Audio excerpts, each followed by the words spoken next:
Henry Lee Lucas, the only Texas death row inmate to be spared an execution by former President George W. Bush during his 6 years as governor of Texas.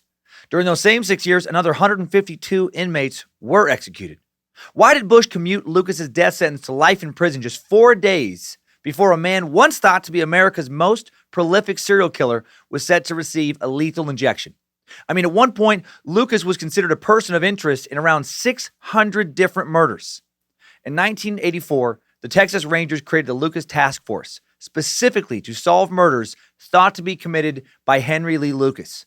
And they officially cleared 213 previously unsolved murders. 213 murders. Detectives from 40 states talked to Lucas about an estimated 3,000 different homicides. So why did Bush let him live? Because even though Lucas had already been convicted of 11 murders, he'd only been sentenced to death for one of those murders. And his involvement in that one death row conviction was beyond uncertain. Lucas had been condemned to die for the killing of an unidentified woman whose body was found in a ditch in 1979. The discovery of this victim, who became known as Orange Socks because that was all she was wearing when investigators found her body outside of Georgetown, Texas, was highly publicized. The murder of Orange Socks would end up being featured on America's Most Wanted 2 separate times. And Henry Lee Lucas confessed to her murder 4 separate times. So he did it, right? No, not likely. He was convicted of her murder by a jury based entirely on his confessions, but it does not seem to be likely that he ever even saw her, let alone had anything to do with her death.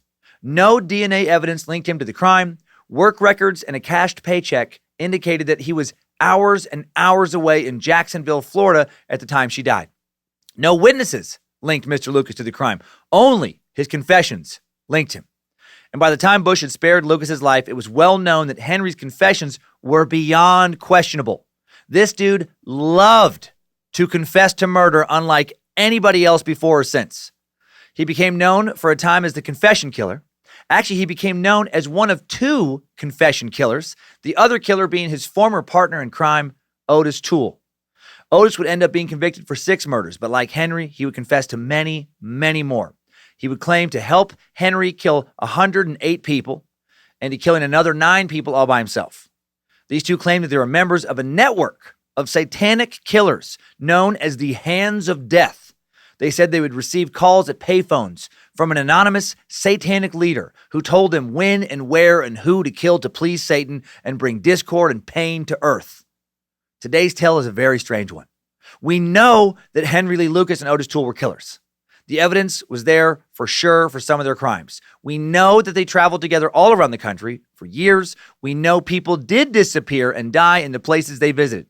And we know a lot of people think they did, in fact, kill far more victims than they were convicted of killing. We also know that they for sure lied about a lot of other killings.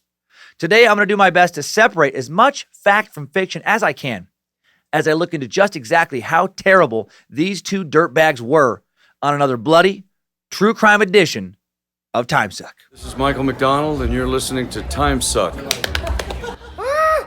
You're listening to Timesuck.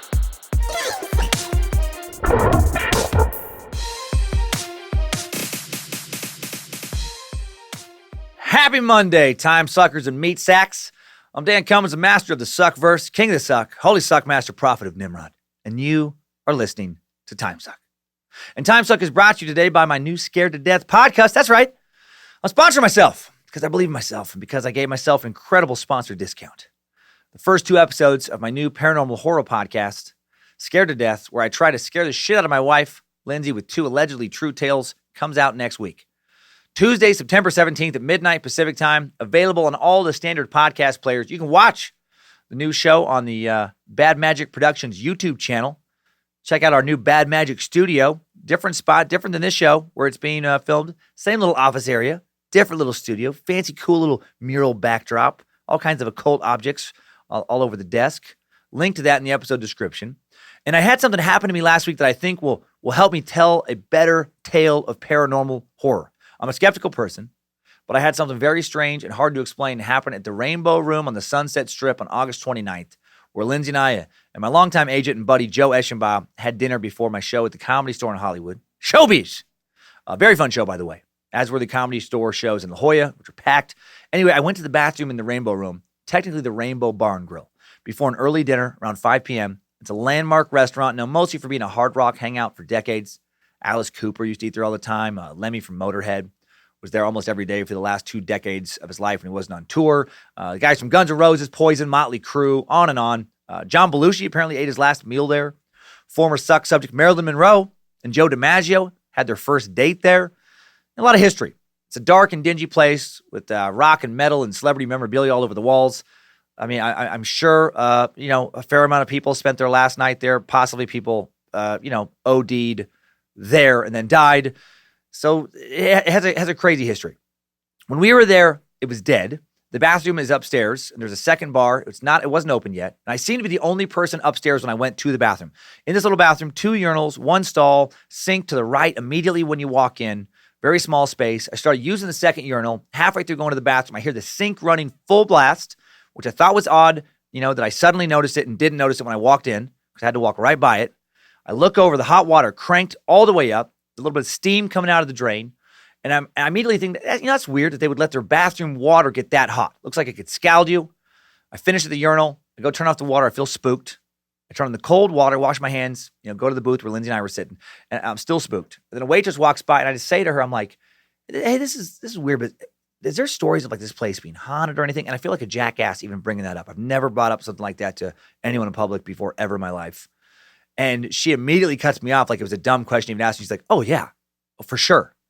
And then I start to tell her, I'm like, this is so weird, but I was just up in the bathroom and the craziest thing happened. And then she cuts me off and goes, oh, the faucet? So clearly this has happened before. Fucking weird that she would just jump immediately to that. I get goosebumps. And then she goes, oh, was it on? And I'm like, yes. And then she goes, oh, I got some stories for you. And then she runs off to do something and actually never comes back to tell those stories. Lindsay did see her as well, so she wasn't some ghost or something. I think she clocked out and left.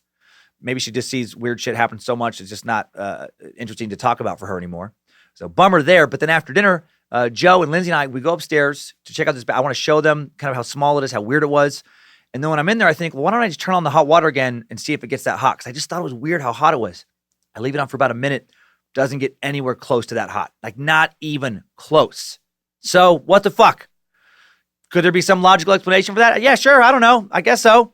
But I swear, I also felt like something was in that fucking room with me. It felt so weird.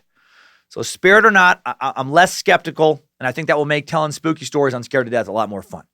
So good timing that way, I guess, but I hope it never fucking happens again because I didn't like it. So subscribe and tune in. Also, speaking of hard rock and metal, do you like Moretta? Fuck yeah, you do. Be sure to stick around after the episode today meets Zach. Special treat for you. The exclusive world premiere of a new song from Moretta. That's Joe Paisley's band. That's Joe Horsecock Johnson Paisley's band. Their new track, In Need of Better, was written, recorded, mixed, and mastered right here in CDA, Idaho Pride. It'll be available to the general public this Friday the 13th. But guess what, motherfuckers? You don't have to wait. Because there's always special treatment for the chosen few, spawned from deep inside Nimrod's ballsack. You'll find a link to the unlisted music video inside today's episode description. Go feed your ear holes. Tell your friends. Do us a favor. Even if hard rock metal isn't your genre of choice, click it. Every additional play and comment pushes that video up in YouTube's algorithm. It makes Joe Paisley's heart expand like the fucking Grinch in the Christmas story. So it makes it easier for people to find his band. He's really good. Promise.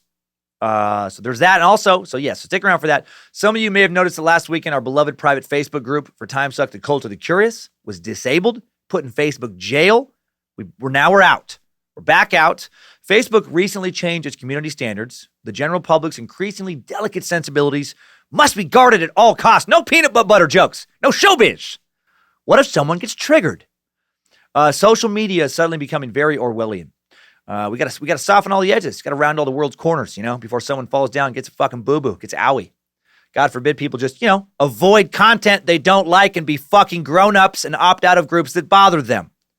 Groups known as putting a gun to their goddamn head and forcing them to join. It's so ridiculous. I'm no fan of trolls and mindless hate. I'm a huge fan of freedom, though, and I just prefer to let anyone say whatever they want to say and never attempt to censor them. I've never attempted to censor anybody. But Facebook, not my company.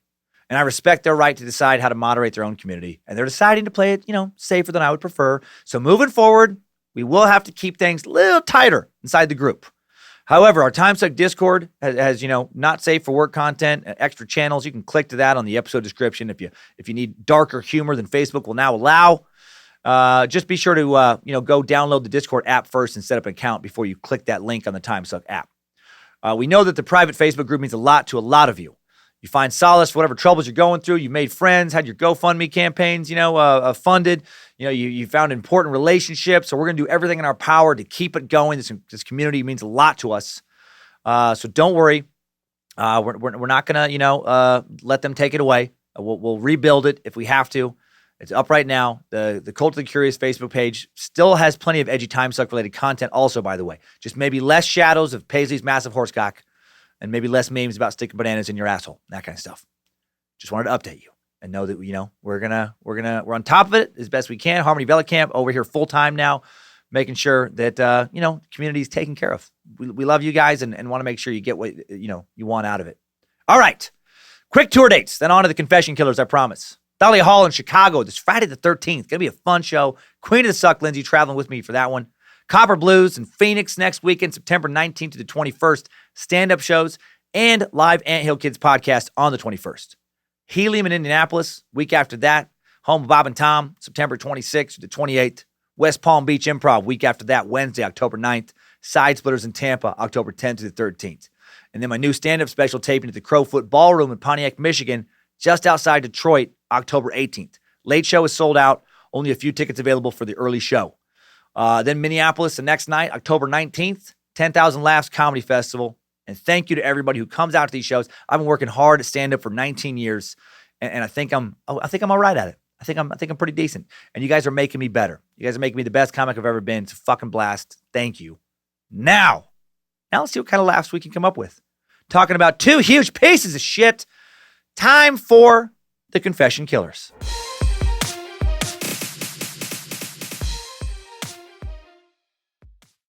Henry Lee Lucas and Ottis Toole. Who were they? We're going to try and find out today, but it's not going to be easy. Because, one of the things we know about them both, as I pointed out up top, is that they love to lie. Henry in particular. You read 10 different accounts of Henry Lee Lucas's life, and you're going to get 10 different stories. Why? Because every time Henry was interviewed, he gave slightly different details, or sometimes vastly different. The only story he couldn't seem to tell was the same story twice. So damn it. Why do murderers also have to be liars? Why can't this suck be about two very trustworthy homicidal maniacs?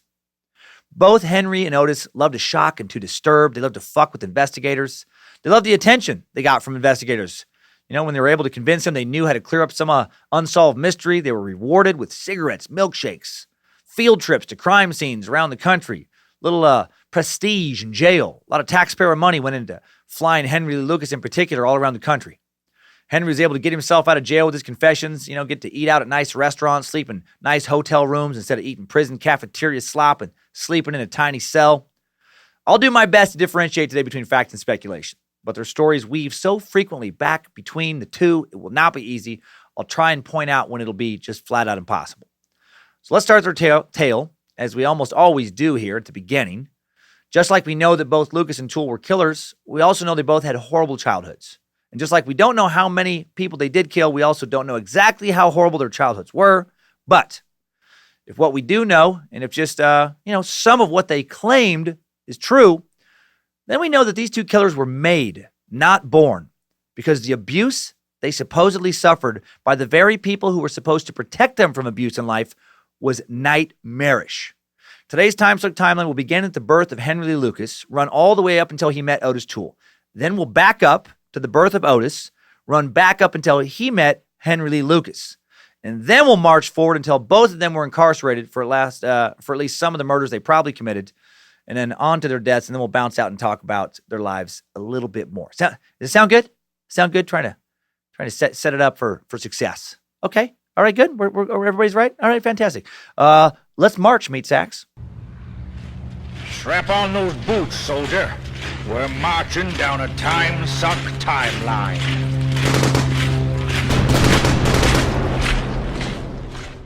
On August 23rd, 1936, Henry Lee Lucas was born in his family's dirt floor having log cabin just outside of Blacksburg, Virginia.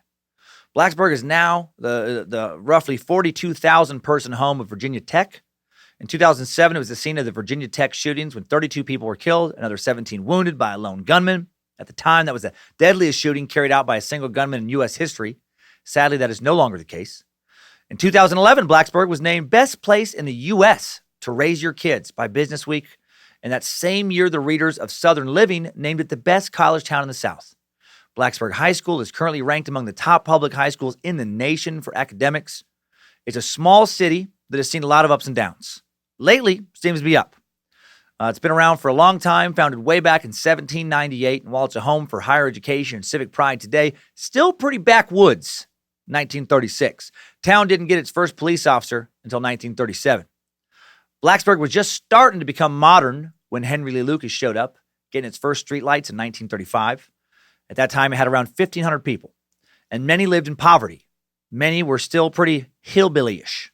And the Lucas family may have been the most backwoods, most hillbilly-ish family in all of Blacksburg. Henry was born to 40-ish-year-old Nellie Viola Lucas and 31-year-old Anderson No Legs Lucas. More on No Legs and that nickname in a minute. I say Nellie was roughly 40 when Henry was born. That's a guesstimate. Could not track down an obituary for her despite a lot of digging. Not sure one exists, at least not one that exists online. By the time she died, Nellie was pretty universally hated by her family. And I don't get the feeling that anyone went out of their way to hold some kind of memorial service. So info on her is scarce. Most of it comes from Lucas himself. Sources list her, anywhere from 40 to early 50s at the time of Henry's birth. Her maiden name was Waugh, and unfortunately there were several Waughs born in the late 19th century and early 20th century around Virginia. If I had to guess based on what I could find, I would say she was born in 1891, making her 44, 45 when Henry was born. However, she may have been up to 10 years, younger, maybe a few years older, just trying to be transparent. However old she was, Nellie was the family's breadwinner, and she made her money as a prostitute. And she wasn't exactly a high-end prostitute. She was a middle-aged, not terribly attractive, mean as hell, working out of a dirt floor backwoods Virginia cabin during the Great Depression prostitute. Not trying to get all high horsish, there we go, making up some new words, and judgy, but I would have rather smacked my dick with a stick rather than take it anywhere near Nessie Lucas. But apparently, she was fairly busy with customers. I can only imagine what kind of creeps these dudes were. I picture guys who would barely need makeup to play a zombie on The Walking Dead. Her customers would pay 10 cents to come to the Lucas family home and have sex with Mama Lucas on the bed she shared with her husband. Awesome. So fun. And she had anywhere from 9 to 30 kids, depending on the source. And who knows who any of their real fathers were. Anderson played the part of dad. But birth control clearly wasn't something practiced in the Lucas household, and her uterus had its fair share of human tadpoles lurking around. Based mostly on what Henry would say later, but also occasionally corroborated by some siblings and other eyewitnesses, Viola, Nellie, she went by both names, fucking monster. Like somewhere between Casey Anthony and Joseph Fritzl on the how much of an evil fuck of a parent are you scale. I'm convinced you will soon hate her. But first, let's talk about old No Legs. No Legs was the super clever nickname given to Anderson by the townsfolk of Blacksburg because, can you guess? He didn't have any legs. Do you get it? Do you get how witty that is? He had no legs, so they called him, No Legs. Oh, man. I wonder what other cool, creative nicknames the town characters had. Have you run into Big Red? You can't miss. He's a big fella with red hair. That is why we call him Big Red. Or what about Very Big Fat Gut? You'll know him when you see him. If you meet a man with a very big fat gut, well, you just done met Very Big Fat Gut. Not to be confused with Big Fat Gut or Fat Gut or Chub Belly or even kind of fat but more just chubby side gut. I would love it if their nicknames got that specific. Just that. Hey, have you done run into one eye is a bit bigger than the other bald head, flat ass, and some has like a small arms compared to how long his legs are? You can't miss him. Just look for the guy that has one eye that is a little bit bigger than the other eye. well, you get it. Go on now. Yeah. I got a meeting with Rodney Bobby, and Rick and Randy. They're the only two moonshiners in this here country with regular names. Sometime before Henry was born, No Legs was once the family's breadwinner. He was an alcoholic known as Anderson who worked for the local railroad until he passed out drunk one night, fell on some train tracks, and stayed there until the train did run over his legs. And he spent the rest of his days being yelled at by Nellie and pushed himself around the cabin in a little homemade wooden wagon with a broom handle. So, I'm sure he was in a really good mood just all the time. Well, Jimmy crack corn and I don't care. Jimmy crack corn and I don't care. Jimmy crack corn and I don't care. I pushed myself around with the broomstick on dirt cabin floor and a homemade wooden crate because the train smushed up my legs while some dude fucks my wife on my bed. So that's fucking sweet life. My God. According to the most comprehensive biography I could find on Henry and what info I could scrape together from a few other sources, old Jimmy Crack No Legs lived in constant fear of Viola, Nellie, who would beat him, and he let her run the house however she saw fit, which was not good for the kids. Henry's childhood, if he's to be believed, was straight out of a horror movie. Henry's birth was not a welcome one because being pregnant and then having a newborn was bad for the prostitution business. Henry claims he was pinched and hit when he cried too much as a baby and rarely held by his mother in the cabin when he was born into. A cabin that had no electricity, no running water, just a wood-burning stove where Nellie would cook meals for her pimp and sometimes also for her husband, and hardly ever for, however many dirty kids were scampering about. According to family legend, when Henry was young, he got caught trying to steal scraps of warm food off of No Leg's plate, and he was beaten and then banished to the chicken coop, which became his bedroom. And from that point forward, he would sleep out with the chickens. It's like he was raised more like a dog than a human. And I wouldn't even treat a dog like that. My dogs, Penny Pooper and Ginger Bell, they think that my bed belongs more to them and Lindsay than it does to me. They'll fucking growl at me in my own bed. Those pampered bitches. They live lives that Henry didn't even dream about. And when I talk about bitches, I mean just Penny and Ginger. It wasn't not all three of the ladies. All right. Henry supposedly gnawed on the woodwork of the chicken coop when his teeth began to come in. Thought that was an interesting detail. Not even a dog's chew toy to work with. He apparently ate a fair share of lead. A bunch of lead paint in the chicken coop. And that may have helped contribute to a low IQ. He'd be tested later in life and have a IQ around 75. He inhaled toxins from the chicken shit, such as cadmium. Studies have shown that odorous compounds from poultry shit definitely induce DNA damage. No studies have been conducted regarding whether or not being forced to live in a chicken coop is good for you, because, that's obviously fucking horrible to do to somebody. And so why would that ever happen? Why would a study even be done about that? By the time little Henry began to attend school in 1941, when he was 5, he smelled so bad from living in a chicken coop that he was seated by an open window. I'm sure he wasn't ruthlessly teased or ruthlessly teased by the other kids at all. The children of townfolk who called his father No Legs. When the school got a hold of Viola and demanded Nessie, her name, is back and forth all the time, Viola Nessie, and demanded she clean her child for school. According to Henry, years later, she stripped him naked, drug him to a pond on their property, violently washed him down, held him underwater until, he thought he would drown, and then also molested him. And then she told him, quote, "They want him to be a pretty smelling little girl, and then that's what we'll give them." That's a quote I pulled from the book I found that had the most comprehensive look into Henry's childhood I could find. And I bet she did talk like that. Oh, wow. I can only imagine what kind of sexy talk she used for her clients. You done want your pecker sucked or what? If you don't come in the next 2 minutes, I'm going to punch you in your dirt button. According to legend, Nellie put young Henry in a floral dress that belonged to one of his oldest sisters, and then she paraded him through town, bellowing to whoever wanted to listen, "Look how beautiful my daughter is. I thought I had a son, but I guess that I was wrong." Nellie marched him all the way through the school gates and into the schoolhouse before stomping off back into the woods where she lived like a fucking troll. And Henry had to sit in the dress throughout the whole school day, and then he ran home sobbing all the way. All because he hated it, and because he hated it so much, Nellie began to punish Henry this way all the time. According to Henry, she loved to emasculate the men who weren't her clients.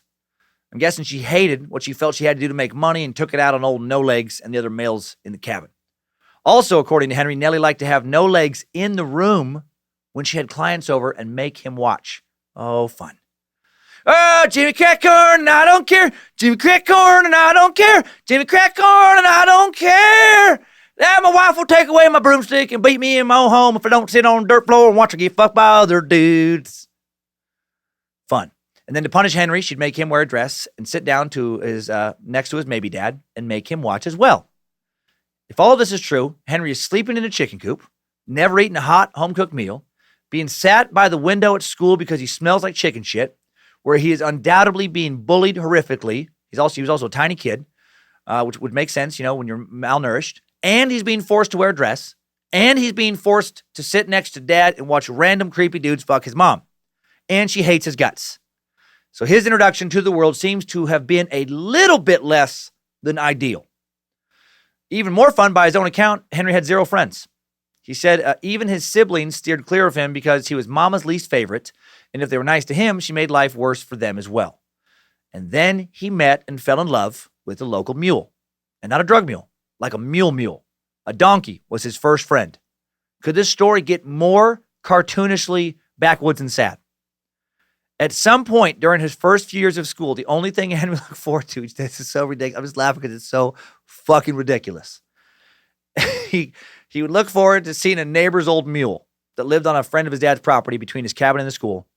He'd stop to pet and feed it each day, and it grew to recognize him and would look forward to his visits. And he loved this mule, and this mule seemed to love him. And one day, because he no longer had any use for the mule's owner gave it to Henry. And he walked it back to his cabin, one day after school. And when he made it home with the mule, Mama Lucas, not happy.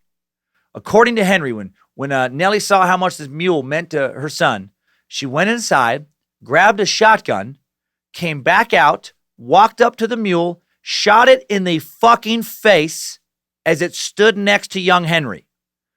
She killed the poor creature immediately, also drenched her son in his best friend's blood. And that's when Henry knew he would grow up to accomplish great things. He knew right then and there he'd be either a doctor or a college professor or a lawyer. He'd be given such a great start in life. How could he not go on to accomplish great things? No. That's when Henry was beaten unconscious. Henry said that after killing his mule, his mama backhanded him hard across the face and yelled, "What did you have to do and go down there for? Now I've got to go and pay someone to haul that useless carcass away, you worthless, stupid little rat shit." Then she slapped him again, hard enough to drop him to his knees. Then she proceeded to kick and hit him with closed fists until he was unconscious. For the next several years, Nellie would beat the living shit out of Henry on a regular basis, even beating him for leaving her room when she was fucking a client in front of her son. And then in 1945, when Henry was 9, Mama Lucas nearly beat him to death. Viola, a.k.a. Nessie, a.k.a. Satan's sidekick, put Henry to work one day on a fence around the property. And by fence, I mean scraps of old, half-rotten wood, clumsily tied together with barbed wire. I climbed over or through countless fences like this when I was a kid growing up in rural Idaho playing out in the mountains. They're all over, way out in the woods. Just put up quickly, long time, just to keep cattle and sheep or whatever livestock creature you want from wandering into or out of your property. Put up to keep sweet, lovable mules from wandering up to your home and talking to your son, animals you then, of course, have to blast in the face with a shotgun because your kid should have never loved a mule enough to want to bring it home in the first place. You get it. So Nellie is having her son working on the fence instead of going to school. That's another fun part of that. It makes him skip school for this. While she's fucking other guys in her marital bed, as a perennial contender for Mother of the Year does. And when she calls him into the house to do some work for her, he doesn't hear her. So she calls again, still nothing. Now she's pissed.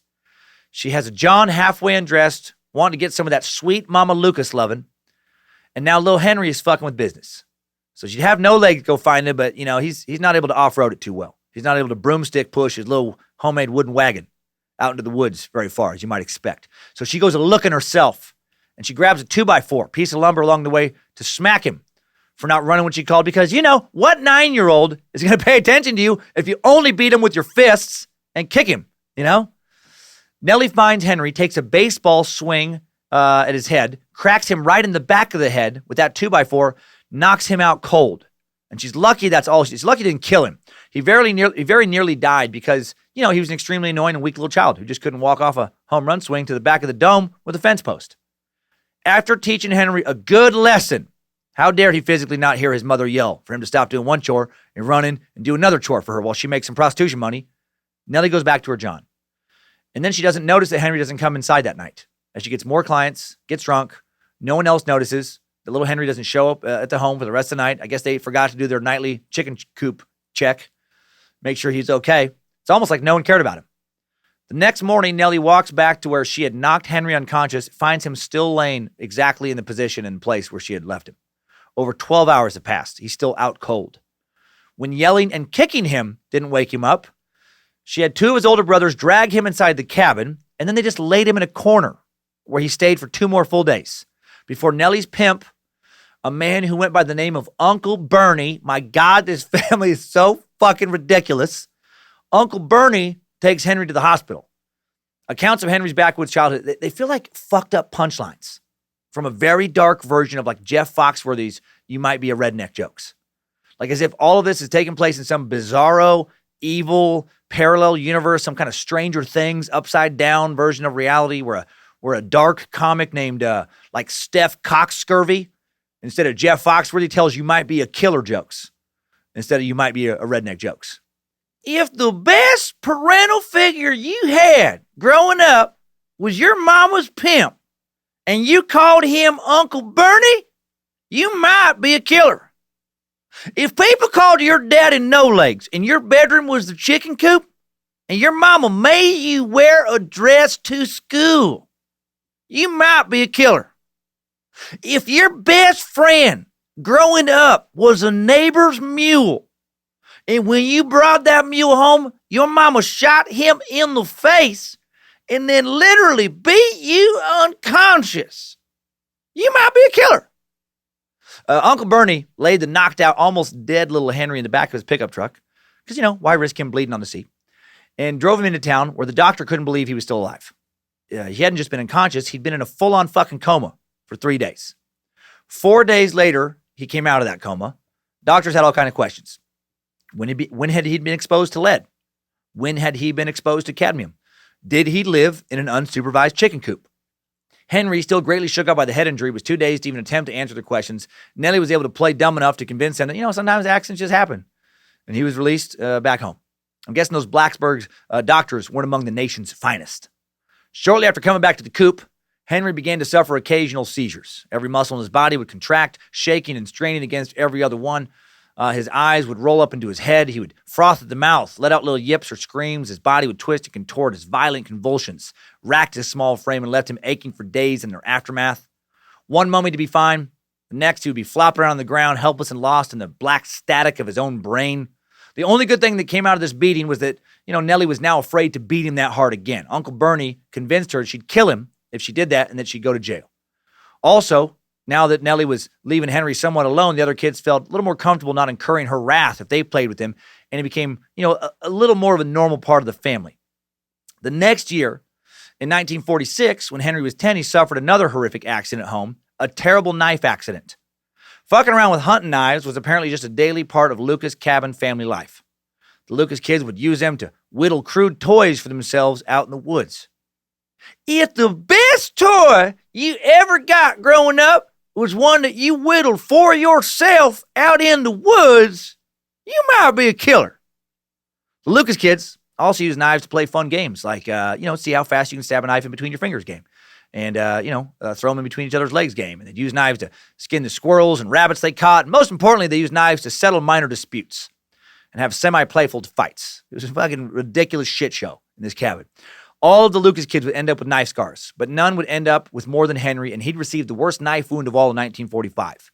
He lunged ahead at one of his brothers during some kind of play fight, or maybe it was a little bit less playful, just as this brother stabbed out with a pocket knife, and the blade caught him directly in his left eye. And according to Henry, his eyeball popped, and his eye goo ran down his cheek. He fell to the floor and had a seizure. And then Nellie allegedly took one look at her son with blood and leaves caked to his face and said, quote, "Ain't nothing to be done about it now. Just don't be stupid again." And then she took a sip of whiskey out of an old soup can Uncle Bernie had carved the words "world's best mama" into. Somehow, despite taking a dirty knife to the fucking eyeball and then soil and decomposing leaves getting rubbed into the socket, water from a stream being used to wash it out, no hygiene being practiced by anyone involved, the injury did not become infected. I don't know, maybe he had a stronger immune system from living in fucking chicken shit, dirt, his whole life. And if all this is true, it's amazing that this dude made it to adulthood. I mean, he did for sure lose his left eye as a child. There are school pictures of him, and all of a sudden, he doesn't have a right eye when he's around 10. Then also in 1946, he gets hurt again. Oh my gosh, this one is hard to believe, but here's the story. Apparently, Henry was sitting in class one day when his teacher threw a ruler across the room at a boy sitting behind him who was cracking jokes and disrupting class. And according to one of the sources I found, the teacher missed badly and the ruler, struck him right in his fucking eye socket and literally stuck there. Like some shit out of a B horror movie. And the teacher just pulled it back out. Some kind of weird Tales from the Crypt scene. Then Henry's eye socket got infected. And his eye socket would weep milky tears off and on for the rest of his life. 1949. Henry turned 13 and puberty struck. And that was really bad news for every small creature in his immediate vicinity. We're going to get even more backwoods. No mammal would be safe from his relentless sexual attacks. Not kidding. Years later, Lucas would confess that his first sexual experience with another living thing was not with a human being, but with a squirrel. Could it be more hillbilly? And if you're thinking, how does one even set about fucking a squirrel? You're not alone. When I first read this, I had no idea. I mean, they're so small, right? They can have tiny little butts. You have teeny tiny little vaginas. Well, thanks to the power of Google, I have an answer. And it is beyond disgusting. Buckle up, meat sacks. This is terrible. But let's not be afraid to put on our grown-up pants and learn something we never needed to know. Here is what an anonymous person posted on a Reddit thread that I found when I Googled, how do you fuck a squirrel? Skip ahead exactly 1 minute right now if you don't want to hear this. I timed that out in advance so you could tap out because you won't be able to unhear this. Here we go. They wrote, this is something that caused my parents to put me through almost 2.5 years of therapy. But when I was 12, my cousin, who was 16, brought a BB gun to my house to shoot into the woods. When the gun ran out of bullets, he tossed the gun down and said it was my turn if I could find the bullets. BBs are impossible to find in the woods, by the way, but while searching next to my shed, I found a dead squirrel. I'm not sure if the squirrel died from the BB or natural causes, but I decided to pick it up anyways. I guess, as the therapist said, I should have felt sad or scared, but instead I widened the anus of the squirrel using a twig and my finger to the point of mutilation. By the time I was done, the squirrel didn't have an anus, but rather a large, gaping, very bloody hole in its backside. I don't remember if I was horny or not, as I had random erections at that age quite often, but I proceeded to insert my erect penis into the mutilated rear cavity of the dead squirrel. It was during the summer, so the dead squirrel had been baking in the sun, and I remember the hot entrails feeling amazing on my penis. Okay, so there you go. I guess that's how you do it. You don't use an existing hole because they are too tiny. So you make a new one, and that's what Henry did. And that's what he did to other small creatures he was able to hunt, like rabbits. My God. Ladies and gentlemen, welcome to the Chuckle Slut stage, Steph Cockscurvy. If the first mammal you made love to was not a human being or alive, and you had to make your own hole, you might be a killer. 1951. Two good things happened to now 14-year-old psychopath Henry Lee Lucas. He got a car and no legs froze to death. Henry had no love for his father, the man who never did anything to spare him from a moment of abuse from his horrific mother. And in late 1950, Anderson No Legs Lucas dragged himself out into the snow late one night in what seems to be a crude suicide attempt. And it worked. By the time anyone came looking for him, he'd gotten such bad hypothermia from laying out in the snow that he'd die in the hospital days later to start the new year.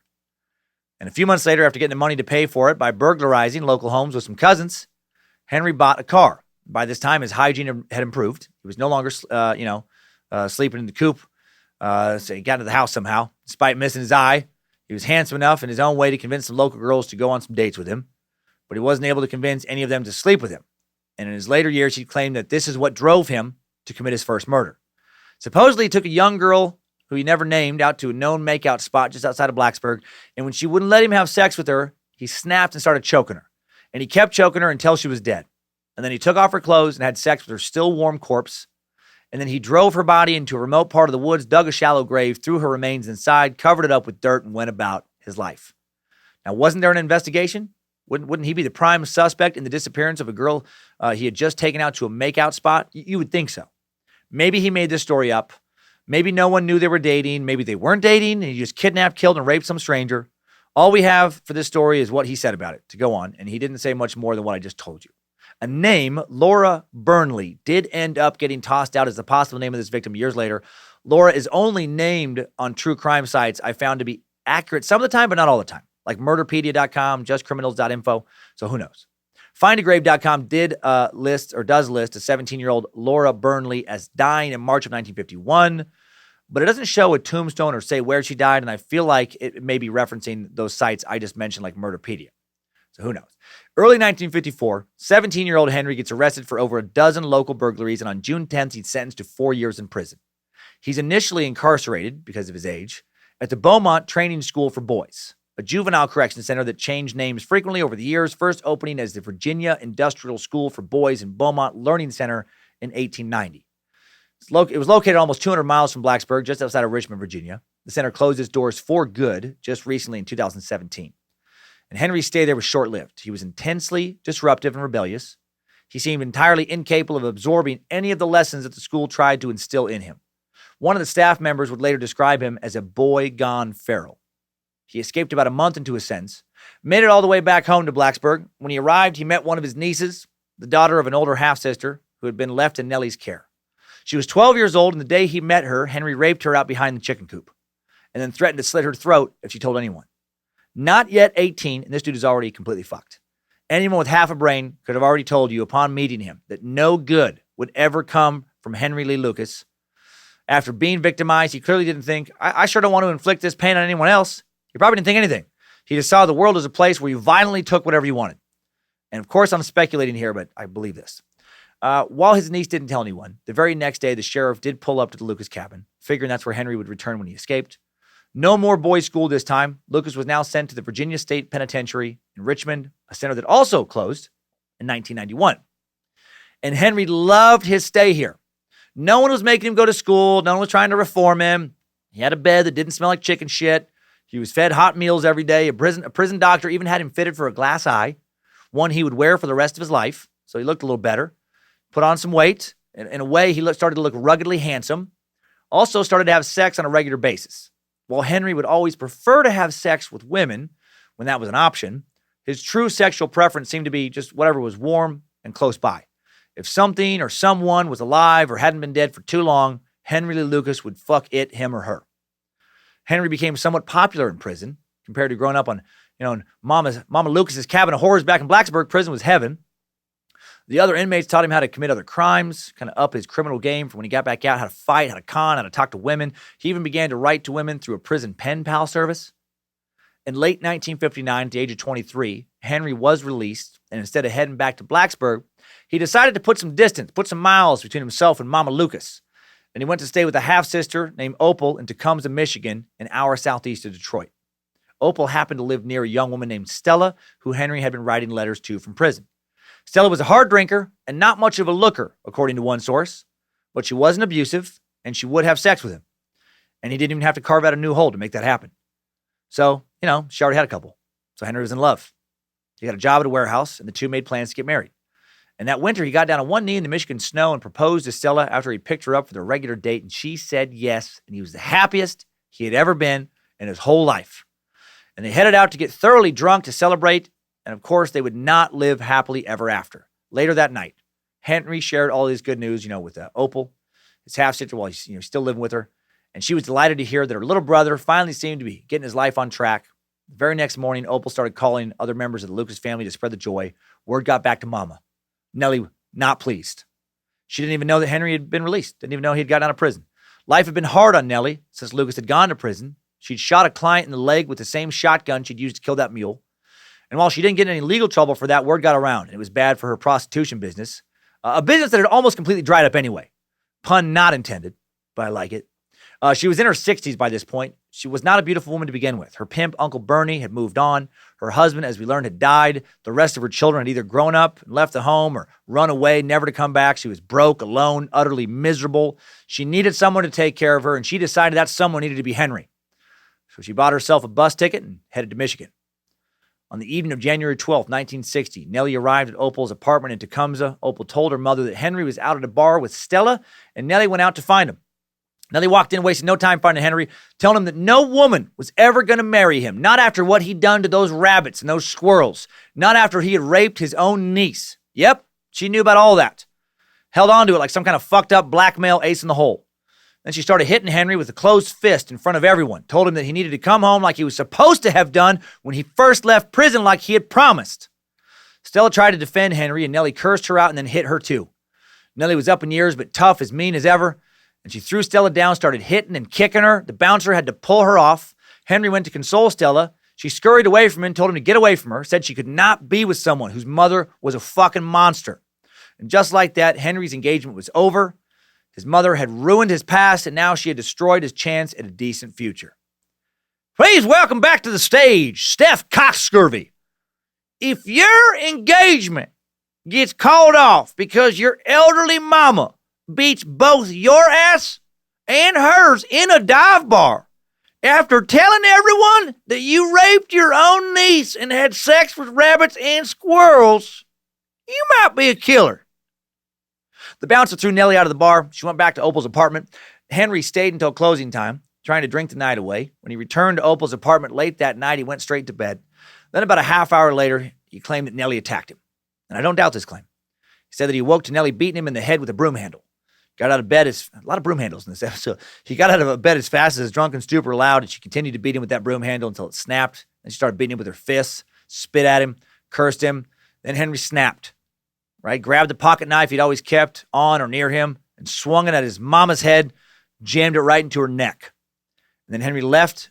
She started to bleed out on the floor. She fell down. He flees, drives his car all the way back to Blacksburg, Virginia. His sister, Opal, doesn't check things out until the following morning. I guess she probably knew it was best to stay away from Mama when she was all worked up. She finds Nellie laying in a pool of her own blood on the floor. The knife had just barely nicked an artery, was still sticking in her neck. She was still alive. Tough fucks, these Lucases. An ambulance would take her to the hospital where she quickly died of a heart attack related to the blood loss in the attack. A warrant is issued for Henry's arrest. He's captured almost immediately, and just like that, less than a year after getting out of prison, he's back on his way, into prison with an even longer sentence. At least this time he wouldn't have to worry about what Mama would do if he got out again. Henry was tried for the second-degree murder of his mother in March 1960, sentenced to 20 to 40 years in the state prison of Southern Michigan at Jackson. He did not initially enjoy his second trip to prison as much as the first. He really thought he had a chance at a normal life with Stella, and then Mama ruined that. And then Mama got him sent back to prison where she was still torturing him. He felt haunted by Nellie. He started hearing her voice in his head, asking him what kind of boy kills her own mother. Pretty soon his mom's voice was telling him to kill himself, and he tried to do just that. His first suicide attempt was almost a success. He fashioned a noose for himself out of his bedclothes, hung himself in his cell for almost 20 minutes before a patrolling guard noticed. The makeshift rope he'd used just hadn't been tight enough to properly cut off the blood supply to his brain. It just interrupted it badly enough to render him unconscious, possibly add a little to the brain damage he'd undoubtedly already suffered when Nellie had hit him with that 2x4 when he was a kid. The injuries from his first attempt were minor enough that the doctor didn't even report it. Too much paperwork, too much effort, to set up a watch for somebody. And then 2 months later, though, he tries again. Henry got the rope right the second time around. The sheets twisted tight enough to bite right into his neck and knock him out instantly, but a guard found him after dangling for about 2 minutes. This time his suicide was reported. Henry was transferred out of the prison and over to the Ionia State Mental Hospital in Ionia, Michigan, located about a half hour's drive east of Grand Rapids, an institution that's been closed since 1977. At this mental hospital, Henry received therapy. He was administered an extensive regimen of sedatives to help keep him calm and compliant. He also received weekly electroconvulsive therapy for what his doctors called schizoid delusions. Mama was still talking to him inside his head. I bet she was. How could that evil meat sack not haunt you? Henry was also given a job he loved, working in the filing room, organizing the files of other patients. Privacy laws were a little more relaxed back then. The state hospital in Ionia was home to some of the worst criminals, not just in Michigan, but also from the surrounding states. Those who had committed crimes so horrific they were considered to be beyond the actions of anyone sane. A full account of every one of their crimes was contained within the files. They were handed over to Henry, along with a full explanation of all the holes in the criminal justice system that these criminals had been able to slip through, ensuring that their crime sprees could continue long beyond the point that logic would suggest they could be stopped. So sitting alone in the stuffy file room day after day, Henry really studied for the first time in his life, and he got an education on how to avoid detection and how to avoid being captured. He figured out that moving from one state to another could completely throw off an investigation because different departments didn't communicate effectively with one another, if they talked even at all. He discovered that, the various means of countering forensic investigation, destroying the body of a murder victim, moving them around to rob the police of corroborating evidence. He also learned that patterns were the enemy of every mass murderer. Don't use the same methods to hunt and kill victims. Don't dispose of them in the same way. That's how killers get caught. He learned that by moving around, by destroying evidence, by switching the mode of murder, he could keep the police from drawing any connection between his crimes, and he studied these files for almost a decade. And then on August 22nd, 1970, after only serving 10 years of a 20 to 40-year sentence, Henry Lee Lucas was released early to overcrowding. He later claimed that the night he was released, within sight of the mental hospital in Ionia, he stole a car, met 2 teenage girls who he lured into the car by promising them some alcohol. He said he got him drunk, strangled and killed both of them before raping their corpses and dumping their bodies in the woods. Then he set out on a fucked up cross-country Lucas family reunion, bouncing from state to state, crashing with brothers, sisters, cousins, uncles, aunts, bouncing on to the next family member's home when he either just overstayed his welcome or was suspected of molesting one of their kids, because he probably was molesting one of their kids. Very thankful for my family right now. Do I have relatives I find extremely annoying? Yeah, you bet. Do I have some assholes? Not many, but yeah, I do. But no molesty creeps that I know of anyway. I got a second cousin who used to hug all the girls in the family a little too hard, a little too long, a little too often. But that's it. No Henry Lee Lucases that I'd be forced to say, stay the fuck away from my family if you don't want me to kill you two. 1971, Henry tried to kidnap a 15-year-old girl back in Michigan, telling her that her boyfriend had sent him to pick her up. She fled and reported him, and when the police found him, they found a handgun in his car, which violated his parole. This violation earned Henry a fresh 4-year stint in a Michigan prison, where he took advantage of the prison pen pal system again, started corresponding with a woman named Betty Crawford, who lived in Port Deposit, Maryland. When Henry finished his sentence in 1975, he was on a bus to Maryland, and within a few hours of his release, headed towards the waiting sofa of his cousin Wade, who lived conveniently just a short drive from Port Deposit. He was excited to meet Betty, very excited, because she had 3 daughters. Luke's got a straight job as an auto mechanic in Port Deposit, also got quickly engaged to Betty. On December 5th, 1975, Henry and Betty get married. The happy couple and Henry's 3 newly acquired stepdaughters moved into a reclaimed mobile home in Lot C3 of Benjamin's Trailer Park in Port Deposit. And for a while, things seemed to be going good. They weren't. They were not. But to Betty, they seemed okay. Henry wasn't a perfect husband. She knew that, but he didn't drink too much, didn't philander about too much, had a steady job, never beat her, and he was fairly charming. So her standards, super high. The only thing that started to bother Betty was the way that the girls, her girls, had started to avoid him. At first, they loved the attention doled out upon them by their new stepdad. He bought them toys and spoiled them. They welcomed the attention, but then something changed. And then Betty found spots of blood and other stains on one of her daughter's sheets. So no bueno in absoluto.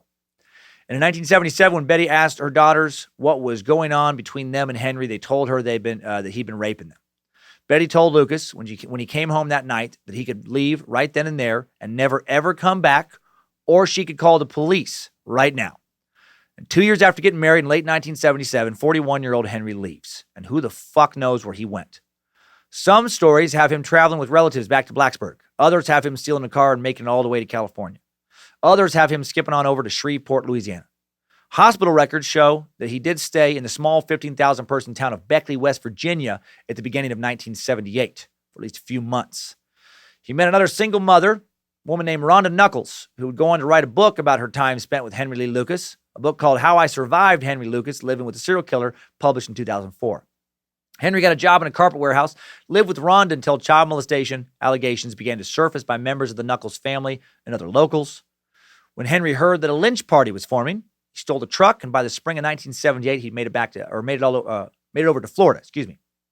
Flat broke, with no leads for work, he found himself standing in a Jacksonville, Florida soup kitchen, where he met the man who would help him kill God knows how many people, or maybe none, but maybe quite a bit, over the next 6 years. 31-year-old Ottis Toole. Okay, so now we're going to push pause in Henry Lee Lucas' story. Go back in time to look at the early years of Ottis Toole. And before we do that, can we talk for a moment about how sad and horrible Henry Lee Lucas' life was? And then before we do that, maybe a word from our sponsor. Today's Timesuck is brought to you by the fantabulous mattress and more company, Lisa. You know what's way more comfortable to sleep on than a chicken poop covered floor in Virginia? A Lisa mattress. Bad example, but very true. Lisa believes that a bed is more than just a place to sleep. It's a place for relaxation and rest. They believe that everybody has the right to rest. Maybe not Henry Lee Lucas. Maybe not his body, but most bodies. Lisa makes 2 awesome mattresses, plus accessories and bases to give your body the deep rest it needs. The all-foam Lisa mattress is new and improved, featuring cooling LSA 200 foam for enhanced pressure relief for side sleepers. Their Superior Hybrid mattress is the perfect combination of foam and spring for pressure relief and edge-to-edge support. Lisa's mission is to provide a better night's sleep for everybody, and from day one, Lisa set out to create a company with heart. That's why they donate 1 mattress for every 10 they sell to organizations that work in causes like foster care prevention. To date, they've donated more than 32,000 mattresses through more than 1,000 nonprofits. I love my Lisa mattress. I've had it for 2 years now, and I haven't always gotten the hours of sleep I should have gotten the last 2 years. Too much research, but when I do get sleep, I get great sleep. Thanks to Lisa. My back feels amazing. So feel amazing yourself. Get 15% off your entire order at lisa.com/timesuck. Use the promo code Timesuck. That's LEESA.com/timesuck, promo code Timesuck. Do it. Link in the episode description. Now let's recap the life so far of someone who never slept on a nice mattress a day in his life, Henry Lee Lucas. Prison, poverty, and crime. Each phase of Henry's life fell under one of those descriptions, if not under 2. He was raised in extreme poverty by an extremely fucked up family, like cartoonishly dysfunctional. His dad passed out drunk at some train tracks, lost his legs, went by the nickname of No Legs for the rest of his life.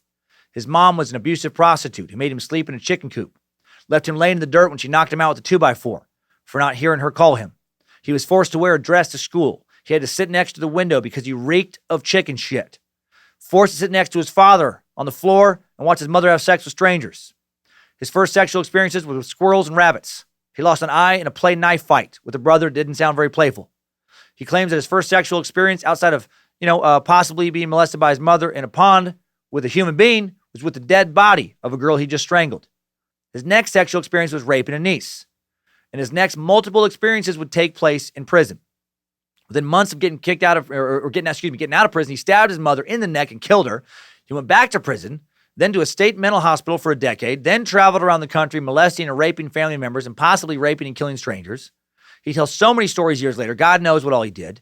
Goes back to prison again after trying to kidnap a teen girl. Gets out, gets married, then flees town after molesting and raping his stepdaughters. Then gets run out of another town for molesting and raping who knows how many other kids.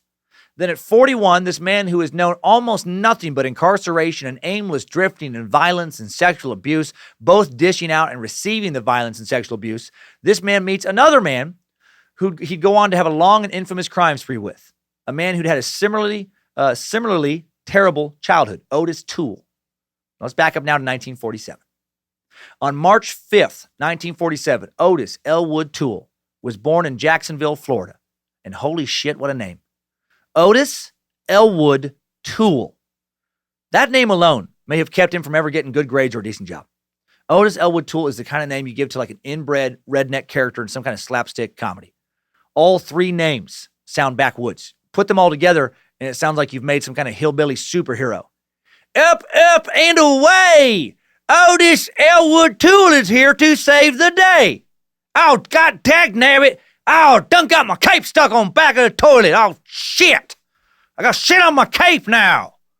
Well, if this ain't messier than a turd biscuit on a hot sidewalk, oh, damn it. Someone get my pocket knife in a mint. I'm going to have to cut this cape off before I open that way anywheres. And I got some in my mouth. Oh, God dang it. Anyway, Otis was born in Jacksonville, a city founded in 1822, named after former Suck subject Andrew Jackson. Jacksonville is actually the biggest city in Florida, at least as far as the population inside its city limits go, with roughly 1 million people, which surprisingly is almost twice as big as Miami. Its metro area is the 4th biggest in Florida behind Miami, Tampa, and Orlando. I've been there twice, and for some reason I thought it was way smaller. It's also the biggest city when it comes to total acreage in the entire United States. So anyway, pretty big city, and in that way, Otis had a very different childhood than small-town Henry. In so many other ways, eerily similar childhood. Otis's father was Bill Toole, an alcoholic, just like Henry's dad, who would leave his wife and 8 kids when Otis was in grade school and never return. His mother was Sarah Toole, a woman who, according to Otis, didn't want another son when he was born. A mom who didn't want him, also like Henry. And just like Henry, Otis suffered from seizures. Unlike Henry, he suffered them from birth. They weren't brought on by a 2x4 to the head. Also like Henry, Otis's mother made him wear dresses. Otis's dad liked to have his dirtbag friends come over and drink with him. And he liked little Otis to be the cocktail waitress. little Otis, who would be wearing a dress and answering to the name of Susan and serving drinks to his dad's friends when he was like 5 years old. This shit is crazy. It's so fucking creepy. How are there so many dirtbags out there raising kids? And one night, one of these dirtbags put their hand up young Otis's skirt, and Otis's dad, Bill, caught him. And unfortunately, he didn't cave this man's fucking skull in. Now, of course not. This is the guy who allegedly was forcing his 5-year-old son to wear the dress and serve these guys drinks. No, he saw dollar signs, according to what Otis would claim years later. And then, Otis's dad decided to pimp out his 5-year-old body to these men for a few cents a turn. And that night, a few of these drunken dudes raped Otis, who screamed out in pain and confusion in front of his father, who may have been watching. How much is that gonna fuck you up? And, oh, shit. And I hear somebody coming down the Suck Dungeon hallway. Oh, okay. All right. Yeah, they're coming in the door now. Bye, playboy. Bye. Goddamn, man. This is sadder than sad. Enough sexual abuse to make a pimp madder than mad. First Nelly making his son watch, now Bill making his son squat. No wonder they both end up killing with the hate and violate they both been self-instilling. Making Chicken Joe feeling guilt over pimping and prostitution. Ain't no Uncle Bernie or Bill Toole, but still part of the ass for cash institution. Time Chicken Joe be part of the solution. No more pollution, just evolution, restitution, and absolution. Okay. Allow me to translate. I think Chicken Joe just officially retired from pimping and wants to help keep others from suffering what Otis suffered and witnessing what Henry witnessed. So, cool.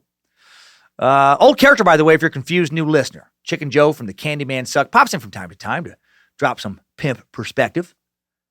After that horrible night in 1952, Bill would pimp his son out again occasionally, and a few neighborhood men also began to molest Otis. And Otis would also claim some of his older sisters also began to molest him around this time. This couldn't have had any idea what normal sexual boundaries were. Also, his mother, instead of defending him from all this, verbally abused him, calling him a whore and a slut, as if he brought on all of this sexual attention upon himself, as if this shit was his fault. So, he was not, living exactly in a safe space.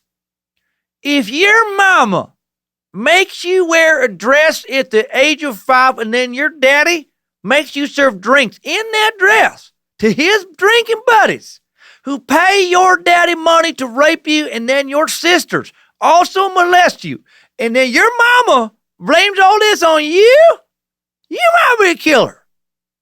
Thanks, Steph Coxcurry. And then one day, sometime between 1953 and 1956, Otis is running out across the rotten front porch, and one of the boards gives way beneath his feet, and he falls flat on his face. And that on its own would have hurt quite a bit, I'm guessing. But what really stung was the nail he landed on. He allegedly pushed a nail straight into his skull, 2 inches into his brain. And then his dumb fuck trash mother pulled it out and did not take him to a hospital. Yay, good moms and dads! This suck has almost none of them. This injury and the parental response to it or lack thereof reminds me of Henry Lucas's eye. Both of these men raised by the lowest level of dumb fuck white trash imaginable. After the nail incident, Otis has way more seizures, as one would expect when a nail gets put in your head. In the spring of 1957, Otis's drunken scum of the earth father, Bill, leaves the family without warning and never returns. Hopefully, he went and jumped off a cliff and then cannonball style impaled his asshole on a sword made out of sandpaper and salt. Otis would later claim that shortly after his father leaving, he went to live with his grandmother, and that his grandmother was some kind of priestess, some kind of practicing Satanist. And this is highly unlikely. Otis would talk all kinds of crazy talk about Satanists later, and I don't buy any of it. Maybe he did go live with his grandma, but I doubt she started letting Satanists molest and torture him in bizarre and elaborate rituals. There was never any evidence of the many claims of the existence of child sacrificing satanic groups both he and Henry Lucas would later talk about that were investigated. They found nothing. Otis would claim something that probably did actually happen, though, in 1959.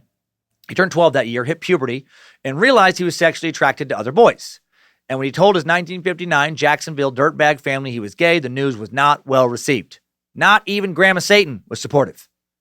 His mom proceeded to try and beat the gay out of him, which has literally not ever worked once in the history of ever. And he ran away from home. He started squatting in various abandoned houses in Jacksonville, which were apparently all over the place. He'd set fires in these houses to keep warm at night, and at first his fires stayed in the actual fireplaces, but he was 12 and, on his own for the first time and angry at the world, and he didn't work real hard to make sure these fires were contained, and sometime in 1959, he accidentally burned down one of these homes, and he loved it! The fire turned him on. And for the next 2 years, he set, according to his own recollections, a great many fires around Jacksonville because of the sexual excitement, it gave him. If your mama beat you when you told her you was gay and then you ran away from home and started burning down houses because fire put some steel in your Peter, you might be a killer. 1961, when Otis had turned 14, he began turning tricks to survive on his own and become a fixture in Jacksonville's gay bar scene. There wasn't many gay bars in Jacksonville in 1961, but Otis became a regular at all of them. There was a fair amount of gay prostitutes in Jacksonville, and Otis became part of that community where, at least some people were looking out for him, kind of. At least they accepted him for who he was. Otis also claimed to commit his first murder at the age of 14. As Otis would later recall, one night he was picked up by a traveling salesman. Not all of his clients were kind to him or complimentary, but they usually didn't scare him. But this guy did. The second Otis got into the car, he tore off down the freeway, laughing his ass off.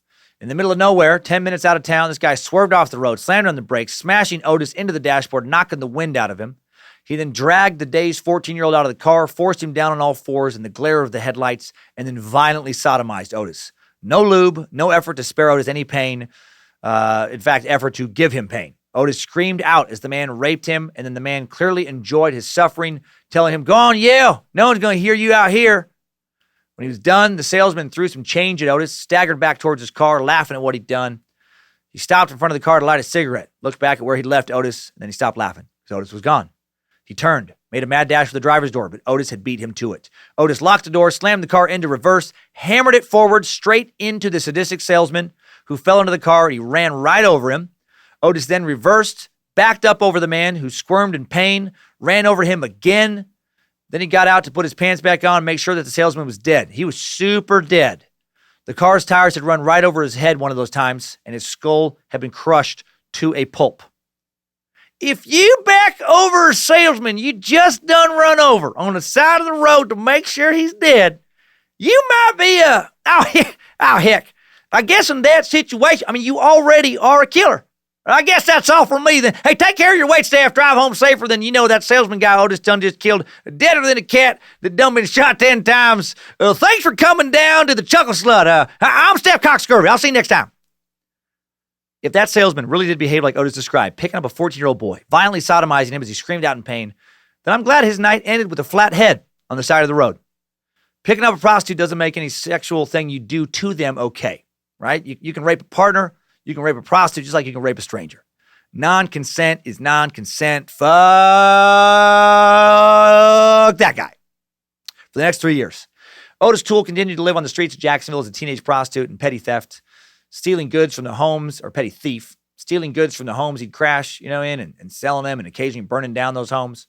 Then in August of 1964, when Otis was 17, he got arrested in a prostitution sting.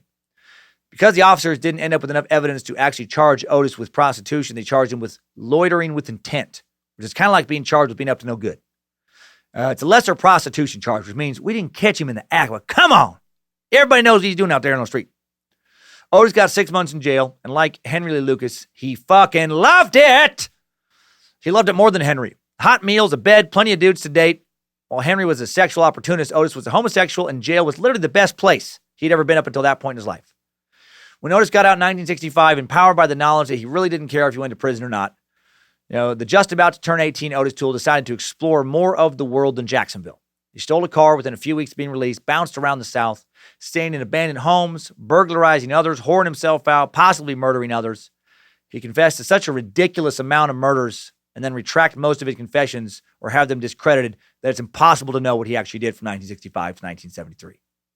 In 1974, he was living in Nebraska, or at least taking his time drifting through Nebraska, and he became the prime suspect in the murder of 24-year-old Patricia Webb. He's still a suspect in her murder. Patricia was shot in Lincoln on April 18th, but did Ottis Toole kill her? Toole would confess to her murder along with hundreds of others, but he's again still a suspect. But Webb was also working as an undercover drug informant for the Nebraska State Patrol. She was working in a porn shop, and the mafia was believed to have been running that porn shop and others, using them as fronts for crimes like narcotics dealing. And in 2012, in an interview, Lincoln Police Sergeant Larry Barksdale, who had reopened Webb's case, thinks she was executed by someone either in the mob or working for the mob. She wasn't raped before or after being shot 6 times in the head, 4 more times in the body. It seemed like an execution. Shortly after her murder, Toole would claim he left Nebraska and headed for Colorado, where 1 month later, he became a suspect in another homicide, the murder of 31-year-old Ellen Holman, murdered on October 14, 1974. Holman was abducted from Pueblo, Colorado, shot 3 times in the head, her body dumped by the side of the road near the Oklahoma border. Shortly after her disappearance and death, Toole left Colorado. He was staying in Boulder and headed back towards Jacksonville, arriving there by early 1975. For the next few years, Toole, now in his late 20s, reestablished relationships with some family members in the area, worked odd jobs, stole shit from time to time, prostituted here and there. In 1976, he even briefly tried to pretend he was straight and got married. He supposedly married an unnamed woman, 25 years his senior, who then annulled the marriage 3 days later when she found out he was gay. Feels like a scam/money grab to me there. And then in the spring of 1978, he met Henry Lee Lucas in a Jacksonville soup kitchen. Now we're caught back up with Henry in the timeline. Yeah. Before we go further with the conjoined exploits of these two, let's recap Otis a bit. It's even harder to get life details on Otis than it was with Henry. No one in his family, to my knowledge, ever granted any interviews. His mother and grandmother were dead by the time he was caught. His dad abandoned the family, seems to have died based on genealogy records shortly after doing so. His siblings either didn't get asked for any interviews or didn't grant them. There are a few quickly written shitty biographies on Toole that amount to nothing more than fluffed up kind of Wikipedia page. Nothing has been written by any respected true crime author. He didn't seem to really have any friends. He moved around, either stole and hustled his way through life or worked for cash. He stole cars or hitchhiked instead of buying a bus ticket or a vehicle most of the time. So it's hard to find, even sales records to really track down where he was. He was a ghost for much of his free life. Also based on the results of some prison assessments, also had a low IQ around 75. And this comes across in a handful of prison interviews. He doesn't reveal much about his life in these interviews other than that fire makes his dick hard and that he would like to watch an entire city burn to the ground because that would get him really hard. And it's no big, and he also says in one interview, it's no big deal being a killer because, he talks, this is how he talks. He reminds me of this character from a movie. I'm trying to place, it was a Richard Gere movie. Oh my God, with the guy from American History X. Oh, I cannot remember. I'm blanking right now. I don't have this in my notes. It's just, his voice just right now just connected to my head with a really good actor who played, whatever. Anyway. His voice, when he said like, it's no big deal being a killer because even if you step on a bug, you're a killer. He comes across as a simple guy intellectually who enjoyed burning shit and killing people the same way a typical kid would love ice cream and video games. No guilt over murder, just saying everything with that soft, just don't mind me, I'm just a harmless old Southern belle kind of way to speak. He comes across very likable, actually. Very harmless. Says things in such a pleasant way, you almost forget how horrible the shit he's talking about really is. Just his attitude, like, some people like going to the movies and I like setting things on fire and just kind of raping and killing folks. Now let's talk about Henry Lee Lucas and Otis. Thank you, Primal Fear. Yes, Primal Fear. And what's the actor's name? It's the guy from American History X. Edward Norton. Thank you. He talks like Edward Norton's character in Primal Fear, for any of you who have that reference. Thank you. Thank you, Reverend Dr. Joe Paisley. Okay, thank you, Harmony Beltcamp. So now let's talk about Henry Lee Lucas and Otis running amok together after a word from our final sponsor.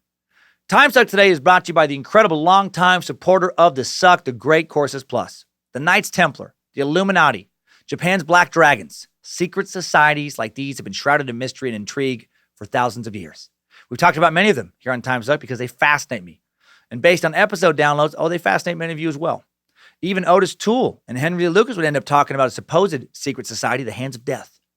The Great Courses Plus also fascinated. They have an amazing new course called The Real History of Secret Societies, created in partnership with the History Network. This is a deep dive into the brotherhoods, orders, and cults that have often played covert yet major roles throughout history, or at least have supposedly done that.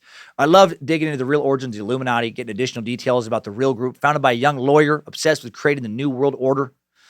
A New World Order, very much like communism. 26 lectures in this course, covering secret societies, many of which I've never even heard of, like the Black Shriners, Red Octopus. Secret societies, one of hundreds of in-depth lecture series that you can watch or listen to from the Great Courses Plus. They offer unlimited video access to the world's greatest professors who are experts in their fields. You can explore and truly master any topic that fascinates you. For a limited time only, you meet Sachs. Get a full month of unlimited access to the Great Courses Plus for free. I like free. I hope you like free. To get this special offer, you need to sign up to my special URL. It's thegreatcoursesplus.com/timesuck. That's thegreatcoursesplus.com/timesuck. Don't miss out on this. Sign up for the Great Courses Plus today. Link in the episode description. Now on to the times and crimes of today's dirtbag duo. So after meeting that soup kitchen, Henry and Otis, start bonding almost instantaneously. They have a tremendous amount in common. They both suffered from seizures in childhood. They both had alcoholic fathers who left the family. Henry's father through what seemed to be a suicide. Otis's father just straight up abandonment. They both had mothers who hated them, forced them to wear dresses. They both had committed murder, or we think they both did. Henry for sure, he went to prison for killing his mom. Otis did always stick to his claim of killing that sadistic salesman when he was 14. They both grew up super poor. They both had strange head injuries as children. Henry's 2x4 to the back of the head. Otis's nail to the brain. Neither family cared enough about them to take them to the hospital after those injuries. They both enjoyed being incarcerated, and they both drifted aimlessly from place to place, surviving off of petty crimes. Neither of them ever really had a friend, unless you count that mule. Not a friend who, knew who they actually were and still accepted them or even loved them. Now, there are different versions of what the two did the first day they met. Some versions involve 31-year-old Otis bringing 41-year-old Henry home to stay with him and his mama. Other versions have his mother dead, which based on death records is not true, and that the men then bond over being haunted by their mothers when they stop at the tombstone of Otis's mother, Sarah, who wouldn't die until May of 1981. Other versions have the two heading straight to Otis's apartment, just fucking each other's brains out before heading out to kill hundreds of hitchhikers, following the orders of that secret satanic organization known as the Hands of Death. That doesn't seem to be true. This next story may not be true either, but it feels to me like the most likely version to be true. Or maybe just the most exciting version. Maybe just elements of this one are true. In this version, Henry and Otis meet, and then Otis invites Henry over to his place so he can change and they can go out and grab some drinks together. Hit the town. Otis changes into women's clothes, and they go out to a local gay bar. And Henry doesn't care, and Otis loves that Henry doesn't care. Henry likes how comfortable Otis is with his true nature. They have a few drinks. They go to a local bar that is decidedly not gay a bit later. And the Jacksonville locals don't exactly appreciate Otis's choice of clothes. Don't like the dress he's wearing. And he and Henry step outside with some of them after some fighting words get tossed about. And then a fight ensues, and Henry and Otis beat the shit out of two men, mostly Otis. Henry's impressed with his toughness. Then more locals come out, and severely outnumbered, Henry and Otis run for their lives after a few blocks, only one man still chasing them. He follows him into an alley, where then Otis takes a handgun out of his purse and shoots this son of a bitch point-blank range 6 times in the chest and kills him. And then, because everyone in that bar could ID them, the two flee Jacksonville. And again, no idea if this actually fucking happened or not. But it's my favorite origin story for this, dysfunctional pair. They're the beginning of their misadventures together. The two would later claim they had a grand old time in the summer of 78. They became occasional lovers. Henry would never be into Otis like Otis would be into him. But when he couldn't find a woman, Otis was a reliable, backup plan. And they enjoyed each other's company, drinking together, robbing convenience stores and gas stations in Alabama, Pennsylvania, Ohio, Michigan, Indiana, Illinois, Wisconsin. They would claim to shoot any store clerk or customer who got in their way. They claimed that they picked up a variety of hitchhikers, mostly young women, with Henry and even Otis sometimes raping them. I guess his sexual attraction to violence would overcome his homosexuality at moments. And then they dumped the bodies in the woods. They both would claim, based on what Henry learned studying these case files back in Ionia, that they varied up their killing methods to keep authorities from connecting their crimes. They burned some bodies, cut up others. They'd leave some bodies out in the open, bury others. Some victims were raped before or after death. Some were never touched sexually. The ages of the victims would range substantially. While Henry, preferred teen girls, sometimes they would kill, elderly women, sometimes dudes. The sex of the victims would vary. Sometimes they took money and valuables off of victims. Sometimes they didn't. Sometimes victims were shot to death, sometimes stabbed, sometimes strangled. According to Otis, on the night of November 5th, 1978, they traveled to Round Rock, north of Austin, Texas, on Interstate 35, picked up a teenage couple whose 1974 Ford Torino had run out of gas. When they got both teenagers in their car, they pointed a gun at the teenage boy, and he gave them his wallet. Henry was driving the car, pulled off the road. Otis opened the door, pulled the boy out, and shot him. When the boy tried to run, Otis emptied his gun into him. While Otis was driving the car, Henry went into the back seat, started raping the girl. Otis got jealous. He stopped the car on a service road south of Waco, where he ordered the girl out of the car and put 6 shots into her. He had all kinds of similar little stories that may or may not have happened like that. In early 1979, Henry and Otis stayed with Henry's half-sister, Almeda, in Maryland. But then they left in February after, she threatened to report him for sexually abusing her granddaughter. As he left town, Henry stole his nephew Randy Kaiser's pickup truck. They made it back to Jacksonville, 1979, couch surfed for a bit, staying with some of Otis's sisters, eventually making it to the home of his oldest sister, Drusilla. Drusilla was a single mom and needed babysitting help, so she let her homicidal brother and his serial molesting buddy, Henry, watch her 10-year-old twins, Frank and Frida, in exchange for a place to stay. And surprisingly, this didn't work out well for her daughter, Frida. Weird. Henry immediately started grooming Frida to be molested. He gave her a secret name she'd soon adopt publicly, Becky, and he showered gifts upon her. To stay close to Becky, Henry even got a day job in Jacksonville. He got Otis one too. Both began working at Southeast Color Coat, a roofing company where the men actually do show up on payroll records. A few years later, after getting caught for other murders, Henry and Otis would confess to committing hundreds of murders in and around 1979. The most famous of these murders was the murder of 23-year-old Deborah Louise Jackson, which Henry took credit for.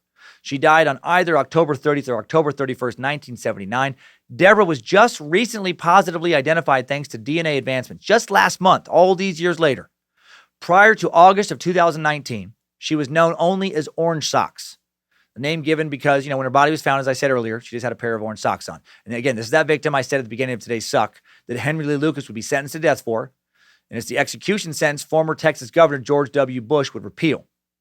Jackson had been sexually assaulted, strangled to death, thrown over the guardrail along Interstate 35 near Georgetown, Texas, north of Austin. One of two matchbooks found at the scene belonged to a hotel from Henrietta, Oklahoma, supporting a theory that she was a hitchhiker or a drifter. Years later, Lucas would claim that he killed this woman. Although no physical evidence linked him to the killing, he stated that he picked her up in Oklahoma, where they'd had sex. And then they drove on down to Texas, and he'd wanted sex again, and she refused, and he became enraged and strangled her, raped her corpse, dumped her body near Georgetown. And even though he contradicted himself numerous times during this confession, even though he was shown crime scene evidence, like photos before the confession, photos that included the Oklahoma matchbooks, he was still convicted. Then years later, an investigative journalist discovered that Lucas had been paid for working at Southeast Color Coat back in Jacksonville before, during, after the murder supposedly took place. That he deposited his paycheck in Jacksonville at this time. And Jacksonville is just over 1,000 miles from Georgetown. And Henrietta, Oklahoma is almost another 400 miles up north of Georgetown. So this alibi is why Bush didn't execute him. Highly unlikely he committed this particular murder. More on all of his confessions and why he confessed a bit later. Otis and Henry stayed in Jacksonville, worked at that local roofing company until the end of 1981. And then on November 1st, 1981, little Frida, a.k.a. Becky's mama, Drusilla, either hung herself or overdosed, depending on which source you read. She was 37. Frank and Becky were now 14, and Henry was still obsessed with Becky, and Becky, who was described as being mildly mentally impaired, was obsessed with Henry. With no one else in Otis's family stepping up to watch them, the kids fell into the temporary care of Otis and Henry until social workers from Child Protective Services found out what was going on and swooped in to take them and place them in state care. Frank ended up being sent to a state home for children with severe mental disabilities, and Becky, and now she was just going by Becky, was placed in foster care.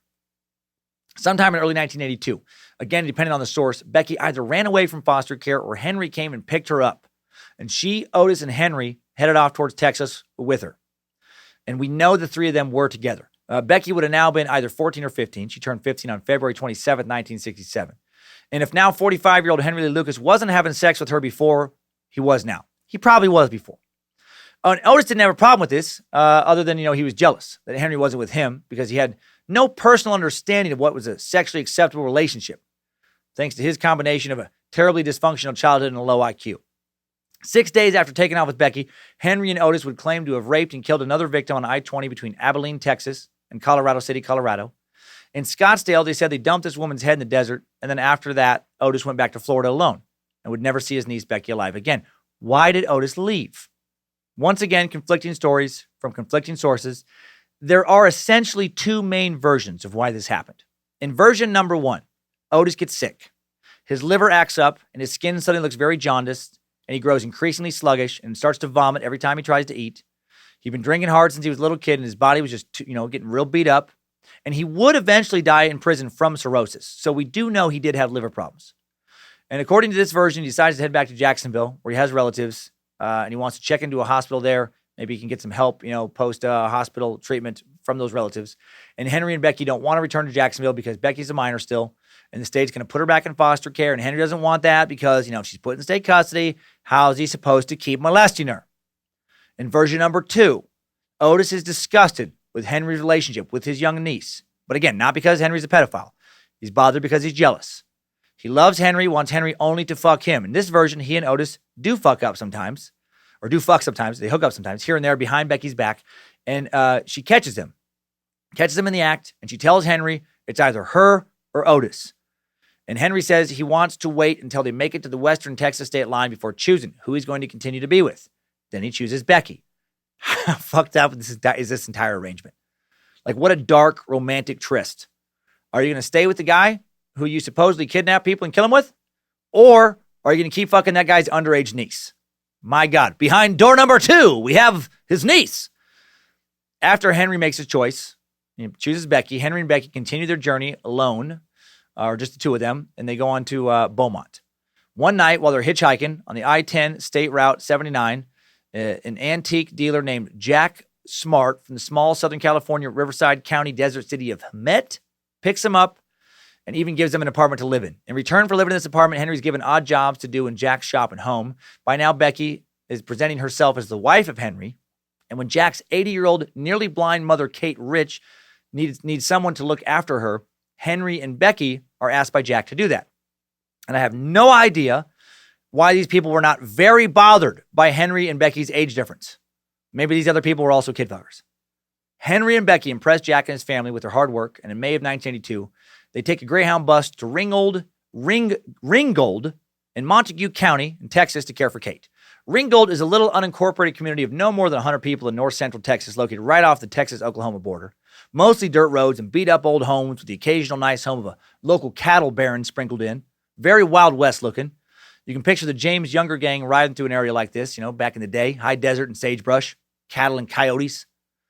By the end of the month, Henry and Becky are thrown out of the house by 2 of Kate's daughters after being suspected of forging checks under Kate's name. And based on Henry's criminal past, I'm guessing he for sure did forge those checks. A general store clerk alerted Kate's daughters that Henry was stealing from their mom. Her daughters then visited their mother's house, the house Henry and Becky were also supposed to keep clean, find it filthy and unkept, and they fire the 2 and give them bus fare to get the hell out of town. Instead of taking the bus, Henry keeps the money, decides that they should hitchhike back to California instead. And then they're doing just that, and then they get picked up by a preacher named Reuben Moore, who is running a small religious community called the House of Prayer in Stoneburg, a town whose population never exceeded 150 and hovers around 50 now. It's no more than 10 minutes south of Ringgold in Texas. Take a Google Earth gander at this place if you want to feel depressed, or better about wherever you live. I don't like to call places shitholes, because I think about, how some of you are bound to live in those places. But holy shithole! Stoneburg is, in my opinion, and I'm guessing the opinion of every person on Earth whose opinion I respect, a colossal fucking dump. It's not even a town. It's an assortment of really beat up and dilapidated old single-wide trailers on lots of nothing but dirt and weeds and brush and litter. In the Texas desert, 10 minutes outside of the little 5,000-person Texas town of Bowie. And while I think, Bowie might have some charm, I'm guessing a fair amount of people would also label it as a shithole. And I'm guessing that many of the people of Bowie make fun of the people who live in Stoneburg. So Henry and young Becky head to the dusty little fucking shithole of Stoneburg and live on a religious compound. And they love it because they have no idea what a good life is supposed to look like. Reuben offers them a place to stay in exchange for Henry working as a roofer and general repairman. Becky also helps with the chores, and to Henry's strong displeasure, becomes a firm believer in Christ. Gonna be hard to keep killing strangers and fucking their corpses on the side of the road if he suddenly has a Christian riding shotgun. Total buzzkill. And then after she finds Jesus, Becky gets homesick and wants to return to Jacksonville. It's almost like she was a confused and scared child and just wanted to go home. Henry tells her that they'll head back, but he has no intention of keeping that promise and taking her back to Jacksonville. He's afraid that she's going to tell someone what she's seen him do. He claimed to have killed several hitchhikers while she was on the road with him and Otis. On Henry's 46th birthday, August 23rd, 1982, he agrees to take 15-year-old Becky home. And how gross, by the way, he is over 3 times her age. That's never good relationship math, over 3 times the age of the other person. They pack everything they own into 3 suitcases. Reuben gives them a lift on August 24th to a truck stop in Alvord, Texas, about 25 minutes away. Alvord, little 1,500-person town just past Bowie. Based on more Google pics, for sure another shithole. Sorry if you live there, but holy hell. This whole fucking part of Texas looks like some post-apocalyptic fucking dump. Looks about as appealing to live in as Central Nevada. If you live in one of those places and you're pissed, well, you know what? Travel to any other part of the country, like anywhere else. Tell me I'm wrong. Tell me I'm wrong. Send in pictures of where you live in your town.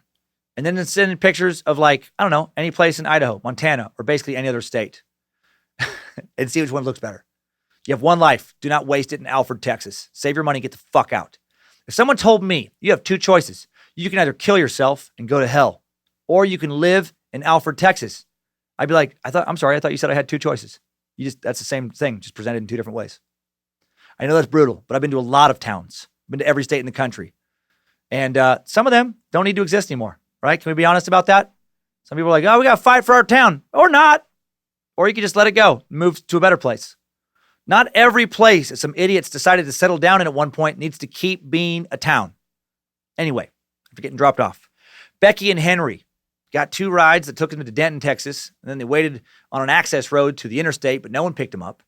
They decided to make their way down to a nearby field, make camp before nightfall. They undid their bedrolls, settled down to sleep, and then Henry said he decided to try to persuade Becky to go back to the house of prayer. He said he was scared of getting in trouble if they went back to Jacksonville. Then he said they started to argue, and finally Henry told her he'd made up his mind and they were going back to the church compound in Stoneburg. And he said that Becky screamed and hit him on the side of the head, and that pissed Henry off. He claimed he just snapped and stabbed her with a knife to the chest.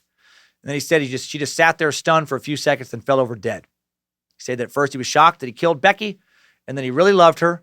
But after his initial shock wore off, he became pretty, aroused, and he took off her clothes and had sex with her corpse. It's like Henry's motto in life was, when life gives you lemons, you fuck them. You just start fucking them. I highly doubt Henry ever intended to bring her back to Jacksonville. I bet he knew she was dead the moment they decided to leave that church compound. No way he's going to risk her ratting him out.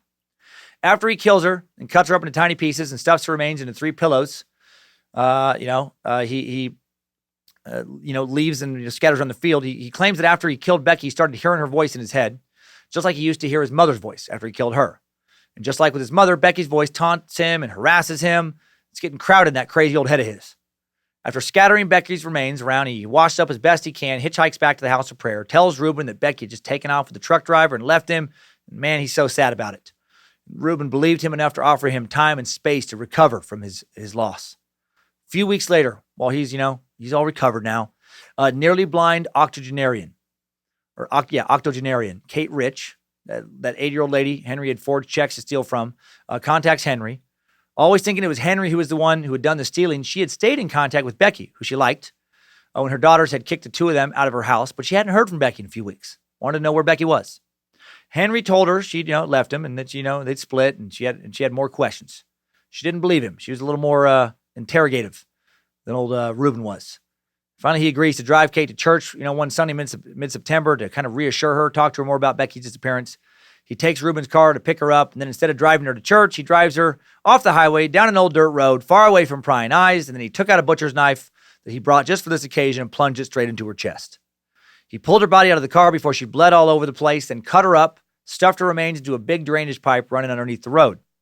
When Kate's neighbors found out that both she and Becky had gone missing in the same short period of time, and that both were last seen alive with Henry Lee Lucas, they became suspicious and contacted authorities. The local Montague County Sheriff Conway, had no evidence to suggest Becky or Kate were dead, but he and Texas Ranger Phil Ryan suspected Henry, of course, and brought him in for some questioning.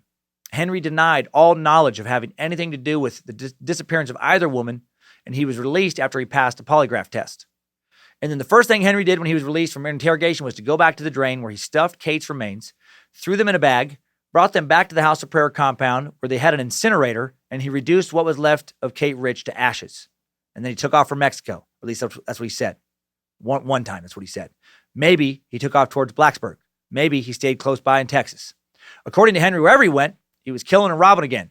And by the following spring, he'd run out of money. And he called his old Texas preacher, Reuben Moore, his old buddy, to see if he could get his old place back to stay. And Reuben told him, yeah, of course. You're always welcome to return.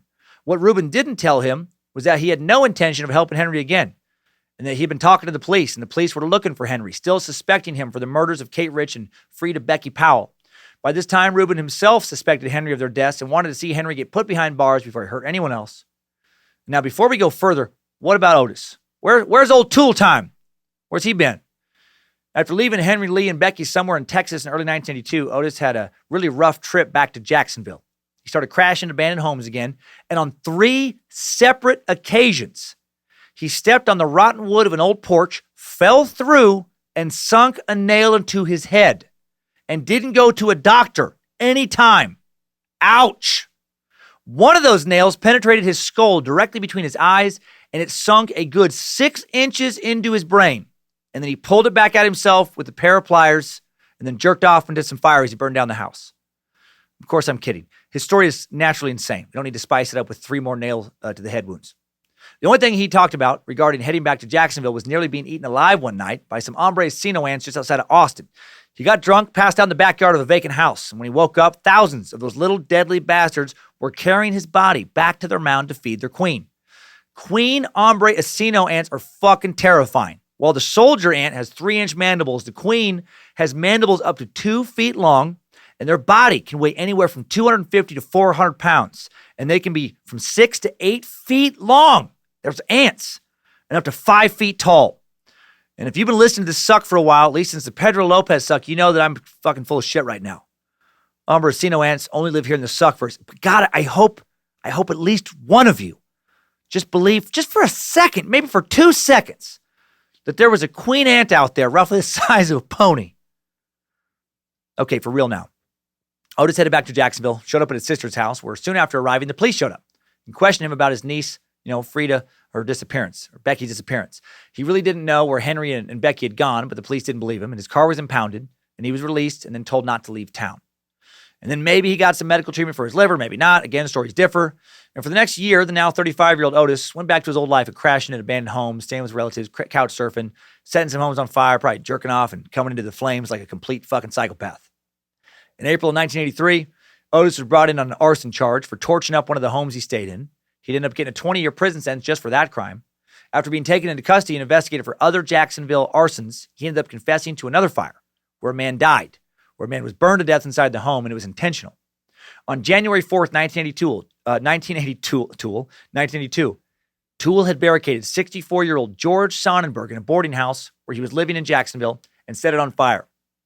Toole signed a confession stating that he and Sonnenberg had begun a sexual relationship, and after the two had an argument, Toole set Sonnenberg's home on fire. Otis also ended up confessing to the murder of 19-year-old Ada Mildred Johnson, 2.5 hours away in Tallahassee. Ada was reported missing by her parents on February 18th. They'd last seen her on the 9th. And a couple searching for firewood in the woods found Ada's body on February 27th. She'd been shot in the back of the head, cut with a knife, and what appeared to be a possible mugging gone wrong. Okay, so now back to June 1983.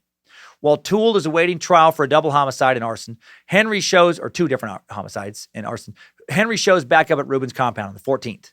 After letting him crash for the night, his old shack, making him feel like he could just pick up right back where he left off, and be the compound handyman in exchange for a place to stay, Pastor Moore had Henry run an errand for him the following day to a place he'd prearranged with the police. And on June 15th, 1983, Henry Lee Lucas drives straight into a police ambush. Neither he nor Otis would ever be free men again. Henry rolled into town, was stopped by a Texas Ranger, that Phil Ryan fella.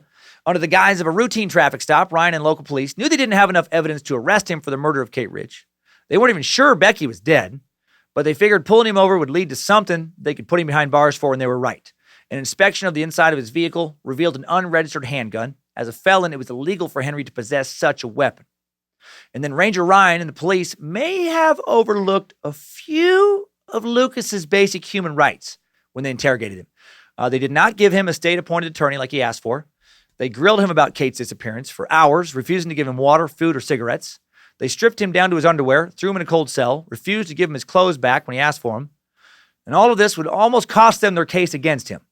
After hours of being interrogated and deprived of cigarettes, basic sustenance, even the dignity of wearing clothes, Lucas began to confess under clear duress, and police began to reward him as he confessed with clothes, food, water, coffee, cigarettes, etc. And he told them everything about Kate's murder. He signed his confession. Then he got his lawyer, who tried to throw out the signed confession. But it didn't do any good because Henry just confessed again and again and again. And then later, when they began pushing him to talk about Becky's disappearance, he confessed to her murder as well. Bone fragments presumed to be Rich's were found in a stove at the house of prayer. Skeletal remains of the same sex and approximate age as Becky were found in a field where Lucas claims to have killed her, though the coroner would not positively identify them as who they were claimed to be.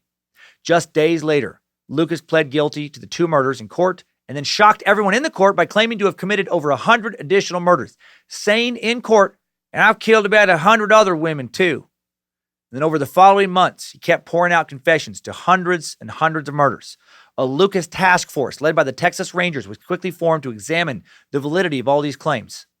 In November of 1983, he was transferred to Williamson County, Texas, where he would confess to 213 unsolved murders, and then keep confessing to more after that. Why did Lucas confess to so many murders? While it's just speculation, most investigators who worked on his case seemed to think that, for one, he didn't really mind being incarcerated. He liked knowing he wouldn't have to steal or work for his next meal. He liked knowing he'd have a bed to sleep in every night in jail. He had amenities like access to TV. He could play card games with other prisoners. He had a steady sex life. Again, men not his first choice, but he did seem to be, sexually satisfied with them. Two, he liked the attention the confessions gave him. The more murders he confessed to, the more visitors he got. Became like a celebrity in the jail. The more attention he received from other inmates. He wasn't just another dirtbag. He was the most prolific serial killer, goddammit, in American history. Gave him notoriety. 3, he was already serving life in prison. So what did he care about confessing to more murders? Apparently, prosecutors tricked him when it came to confessing to murdering Deborah Orange Socks Jackson. He didn't realize that the death penalty was on the table for that confession. He got to leave prison, another thing. He got to travel around the country, eat at nice restaurants, diners, donut shops, supposedly even be given alcohol. And according to one source, a source I don't believe, but it's part of the Lucas legend, one night he was rewarded for solving a few cases with some prostitutes. In December of 1983, word reaches Toole in Florida that Lucas is getting all kind of perks for cooperating with investigators. And Lucas had told them that they killed, many people together. And he and Lucas talk on the phone, and Toole figures out real quick that he'll be given the same perks if he talks too. So he starts confessing to fucking everything. Basically, over the next year, these two would confess to every case placed in front of them. In early 1984, some investigators began to really doubt all of these claims, right? They overdid it. Texas Ranger Phil Ryan, again, one of the guys who helped arrest him, would later report that Lucas became so accustomed to lavish treatment from law enforcement for cooperating that he soon began to kind of think of himself as the boss around this situation. He's running this operation. He starts to dictate orders to other Rangers who often obey them. He's loving this attention. It's all going to his head. Ryan reported that he became concerned about the veracity of most of Lucas's confessions, feeling confident in the accuracy of only 2, right? Kate Rich and Becky. Further stated to the Houston Chronicle that I wouldn't bet a paycheck on any of the others. Ryan started inventing utterly fictional crimes to which Lucas would generally confess involvement, a tactic also employed in 1984 by Dallas detective Linda Irwin. Irwin interviewed Lucas after he confessed to 13 murders in Houston alone. Irwin reports that, when I heard it got to be hundreds and hundreds of confessions, it was unbelievable to me. Irwin further reported that, like Ryan, she assembled an utterly fictional crime, saying, I fabricated the case using random photographs from old murders long since solved and details pulled from my imagination. He claimed credit for the phony crime, and his confession, containing facts that I'd dribbled out to him, probably could have convinced a jury to convict him. Ryan reports the manner in which Lucas typically confessed to a number of unsolved murders. If a police agency suspected Lucas, and if Lucas admitted involvement, and his total of some 3,000 confessions suggested he rarely denied involvement, they would send the Lucas task force a case file with information pertaining to the unsolved crime.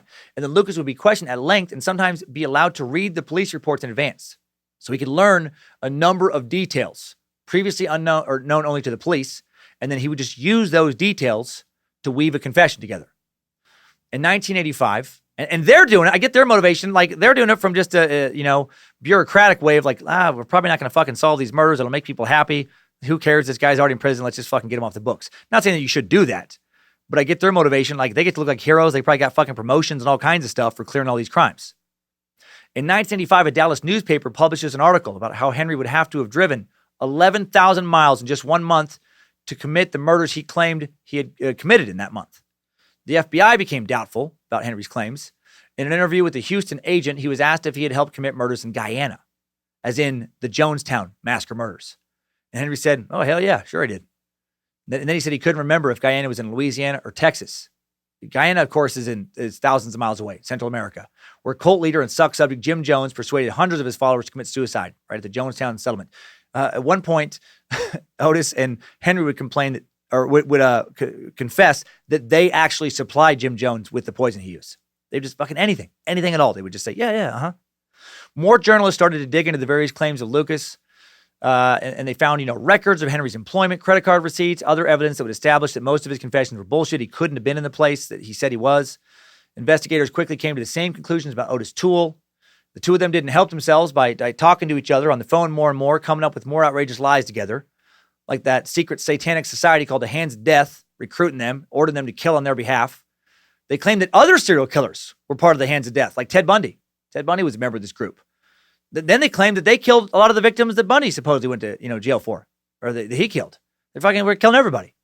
They claimed they participated in black market snuff films for the Hands of Death. They killed Jimmy Hoffa. They claimed to have killed Jimmy Hoffa. And then Otis started making claims like he ate some of his victims. Henry would say, nah, I didn't like to eat them. He didn't like the way that the barbecue sauce that Otis was using. There's all these kind of weird barbecue sauce memes about Ottis Toole. I don't think he actually probably ate anybody, but he would claim that. Nothing backs that up. They just like wanted to shock and become whatever people led them, whatever path investigators led them down. Like, did you actually eat people? Oh yeah. No, I ate a lot of people. Like they would just go with whatever. In response to these claims, to reports of the Lucas Task Force questionable investigative methodology, the Texas Attorney General's office issued a study, sometimes called the Lucas Report, in 1986. The bulk of the Lucas Report was devoted to a detailed timeline of Lucas's claimed murders. The report compared Lucas's claims to reliable, verifiable sources for Lucas's whereabouts, and the results often contradicted his confessions. Texas Attorney General Jim Maddox wrote that when Lucas was confessing to hundreds of murders, those with custody of Lucas did nothing to bring an end to this hoax. I'm sure some Rangers lost their jobs over this. He said, and we have found information that would lead us to believe that some officials cleared cases just to get them off the books. Here are a few examples of crimes the Lucas Task Force ruled closed based on Lucas's confessions when strong evidence has been cited, including Lucas being far from the scene of the crime. Lucas confessed to the August 10th, 1977 murder of Kirby Reeves in Smith County, Texas, when payroll records indicated that Lucas was working a full shift that day at the Kalen Mushroom Company in Kalen, Pennsylvania. Lucas confessed to the March 20th, 1979 murder of Elaine Tollett in Tulsa, Oklahoma. Medical records indicate he was in the hospital that day in Bluefield, West Virginia. So that's kind of hard to pull off. Maybe he was a fucking teleporter. Maybe like some people believe that Sasquatch can like fucking teleport in and out. Maybe, Henry Lee Lucas is Bigfoot. Chris Piazza, then a prosecutor in Little Rock, Arkansas, wrote of a specific 1981 robbery murder case in which Lucas claimed involvement, that the testimony of Henry Lee Lucas is dubious to say the least, and that Lucas's testimony was inaccurate in nearly every detail.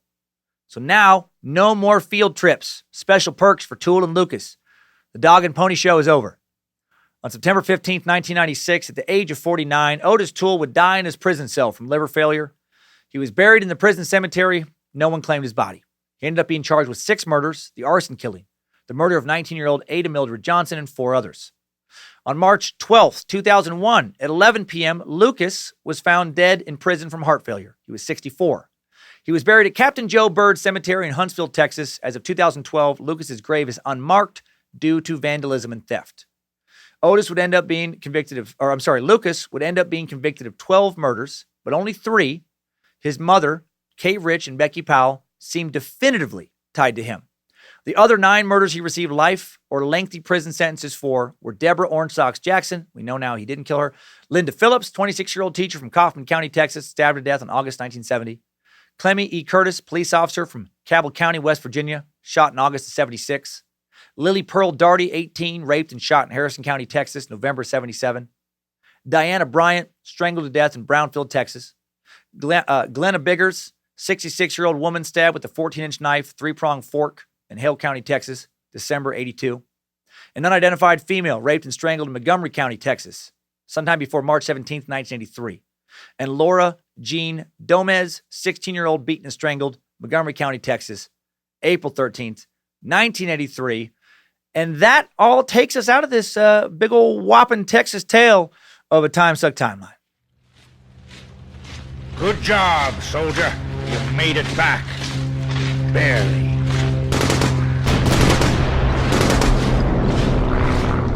So what a weird story, right? I mean, most of what you heard today might be true, or maybe very little of it. I can't think of any other killers who confessed to crimes, a lot of crimes, they for sure didn't commit. What a strange game they played. Both of them seem to have had the, 2 of the worst childhoods ever, but can you even trust that to be true? They feel like real-life boogeymen to me. Their story feels almost more like a horror folklore than reality. Like, who the fuck were these guys? We'll never really know. Monsters who did God knows what. Monsters who like to trick as much as they like to harm. I watched prison interviews with both of them, and what's really disturbing is how much they both relished the attention of people thinking that they were very prolific serial killers. I mean, that's fucked up whether they did it or not. Either way, they both clearly loved being infamous. They loved the attention, even though the attention was given to them because people believed they were some of the biggest pieces of shit that ever lived. And that desire for any kind of fame feels very relevant to me in today's culture. You know, like a fair amount of reality TV stars, social media stars seem to just want to be famous and not care why they're famous. Like you hear kids now, I know as a parent, you know, you hear kids now talk about how many YouTube subscribers or Instagram followers somebody has. And sometimes it seems like these kids I talk to like these people only because they have so many followers, only because they're quote unquote famous. They think it's cool how famous they are, but they don't really seem to care about what they actually did to become famous. How strange, right? To admire someone just because they're popular, as opposed to admiring them for their artistic talent or inspirational story, point of view, or, you know, whatever, something like that. I like the artists I like regardless of who else likes them. I like some artists that are very popular, and I like some artists that almost fucking nobody knows. You know, I've always liked to think for myself to the point that I truly don't understand why you would want to live any other way. Like, you know, why do you like so-and-so? They have 50 million subscribers. They're famous. Who gives a fuck? Don't be a sheep. Follow your own interests. Life is short. Don't waste it following a pack you're not even sure you want to be a part of. Examine your own interests. You'll lead a much more authentic and rewarding life. And you can say, hey, you are perpetuating the fame of these two dirtbags by talking about them now. Hypocrite alert. Kind of, but not exactly. I'm spreading knowledge about these dirtbags, but I'm not glorifying them, right? I never pretend they're not monsters. I never think they're cool. I also make it clear, you know, like, fuck these guys. If they were still alive and somehow I wouldn't piss on them if they were on fire. Some people call themselves fans of true crime. I am not a true crime fan. I'm not a fan of any of these criminals. I think they're all pieces of shit. I'm curious about them. I'm curious as to what type of childhoods helped create these monsters. I'm curious about why they behave like they did, how someone could go that far off the rails, but not a fan. Sometimes people ask, you know, who's your favorite serial killer? None of them are my favorite. I don't have a favorite because they're fucking terrible, all of them. I have some I'm very fascinated by, but that's it. I would rather put bullets in the heads of monsters like these guys, if they were still alive, than get an autograph from any of them. Like, fuck these guys. I'm a fan of Da Vinci. I'm a fan of Harriet Tubman. I'm a fan of Martin Luther King. I'm a fan of Elliot Roosevelt. You know, did I say Elliot? Eleanor, whatever. You know who I'm talking about. Maybe there's a person out there named Elliot Roosevelt. I should have just left that and be like, I like fucking Elliot Roosevelt. You'd be doing Google search. Who the fuck is Elliot Roosevelt? It's a great person. He's a great artist. No, I'm a fan of JFK. You know, people who did an incredible amount of good stuff. I'm inspired by their lives. I'm just macabrely interested in the lives of these assholes. And to be totally honest, I love making fun of them. I love it. I enjoy the hell out of telling dark jokes at the expense of these dark-minded folks. And I feel like there's almost no limits to the jokes because they're so fucking horrible. I mean, come on. Steph Cockscurry? Telling you might be a killer jokes? That's fun, right? Come on. That's dark fun. Why am I comedically amused by their dark tales? I don't fucking know. I don't know. I probably need a therapist to tell me that. Maybe because it makes me feel better about my own life to look at theirs. I make plenty of mistakes, but I've never choked out anyone. I've never raped anyone, never killed my mom. Is that one of the reasons some of us, you know, or many of us, or most of us like these stories? Is that part of it? They make us feel better about ourselves? I hope you feel better about yourself right now. I hope you didn't listen to this suck and think, wow, I'd hate to hear what Dan thinks of me. I have done way more bad shit than those two amateurs. And now I'm babbling. Let's get out of here. Let's wrap it up with today's top 5 takeaways. Timesuck Top 5 Takeaways. Number 1, Henry Lee Lucas had one friend growing up when he's growing up in a dirt floor cabin in Blacksburg, Virginia, and that friend was a mule. And his mom shot that friend in the fucking face. If you had only one friend growing up and your mama shot that friend in the face with a shotgun in front of you, you might be a killer. Number 2, Henry Lee Lucas claimed to have killed hundreds of people. He would only be convicted of 12 murders. Outside of his confessions, actual evidence only links him to 3 murders: his mama, his teen lover Becky, and 80-year-old one-time employer Kate Rich. Number 3, Ottis Toole spent his teenage years working as a prostitute and getting boners burning down abandoned homes in Jacksonville, Florida. If you sold your literal ass for cash when you should have been attending high school freshman orientation and your main turn-on is burning a building to the ground, you might be a killer. Number 4, despite their infamy, despite all the time they spent traveling around together, there's no hard evidence linking the duo of Henry Lee Lucas and Ottis Toole to a single murder committed together. Found that interesting. Number 5, new info. Despite all my talk about the murders they probably did not commit, there's one very, very famous homicide that I've not mentioned that many think to this day that Ottis Toole did commit. In 2008, 27 years after the 1981 murder of Adam Walsh, 12 years after Otis's death, authorities officially named Toole as the likely killer. If you don't recall, Adam Walsh was the son of John Walsh, and his death and not knowing who killed his son inspired John to help bring closure to other families, help bring other criminals to justice, and he went on to create and then host the most famous and effective crime show ever, America's Most Wanted. Ottis Toole is believed to have killed the kid that led to the creation of a show that has caught more felons than any other show. Over his 23-year run, America's Most Wanted led to the arrests of 1,154 people by various law enforcement agencies, tons of murderers put behind bars, 17 of the FBI's most wanted criminals caught in like the top 10 most wanted due to this show. Toole claimed to have picked Walsh up in a Sears Mall parking lot in Hollywood, Florida on July 27th, 1981. Toole said he offered the little kid candy and toys and that Walsh came willingly. Walsh soon wanted to go home, began crying. Toole said he then punched him in the face. Walsh started crying more, and according to Toole, he began to wallop Walsh, knocking him out. Toole eventually pulled over in a rural area and decapitated the young boy with a machete. He drove around for several days with Walsh's head in the car, forgot about it, and upon rediscovering it, tossed it into a nearby canal. Police then inexplicably lost Toole's impounded car when they later would pick him up for arson and everything, and his blood-stained carpeting, hindering their ability to proceed with the investigation. Toole would confess to this crime in 1983 and then recant his confession, but John Walsh, who devoted the majority of his adult life to capturing criminals, continued to believe that Otis did it. And Walsh knew all about Toole's false confessions. And no one knew more about his son's case than John. And if Toole committed that murder, who knows how many of his other claims might have been true, right? Well, many of his and Henry's claims were shot down. There is still technically a chance that they committed hundreds of murders. Right? And a lot of those murders are still unsolved if they didn't in fact do them. And a lot of those murders, they may have been there. Their murderous mystery will probably continue forever. Timesuck Top 5 Takeaways. The confession killer sucked. Interesting tale, right? What a tough suck that was trying to figure out. Even solid sources like Newsweek, Time, New York Times, a variety of established Texas newspapers like the Houston Chronicle would contradict one another. It's ridiculous when you dig into this. It's like there's not a single timeline or anything that has the dates that are the same or the names that are the same. It's fucking crazy. And it's not because the sources were doing a bad job. No, it's because those two dickheads kept changing their story. Interview after interview, they would just give different dates, different names, different places for what they were doing, what they did. Drove me fucking crazy trying to put it all together. And I couldn't figure out if they were just like, kind of like criminal masterminds, just fucking with people, or just too dumb to remember their lies. But I did get to crack myself up with all the Steph cockscurvy jokes. So I hope that was worth it. Hope you enjoyed them. Thanks to the Timesuck team. Thanks to Queen of the Suck, Lindsay Cummins, High Priest of the Suck, Harmony Bellicamp, Reverend Dr. Joe, Horsecock Johnson Paisley, Moretta, coming up soon. Thanks to the Bit Elixir app design crew. New update, currently in the final beta test. I know I've been saying that, but we just got one problem.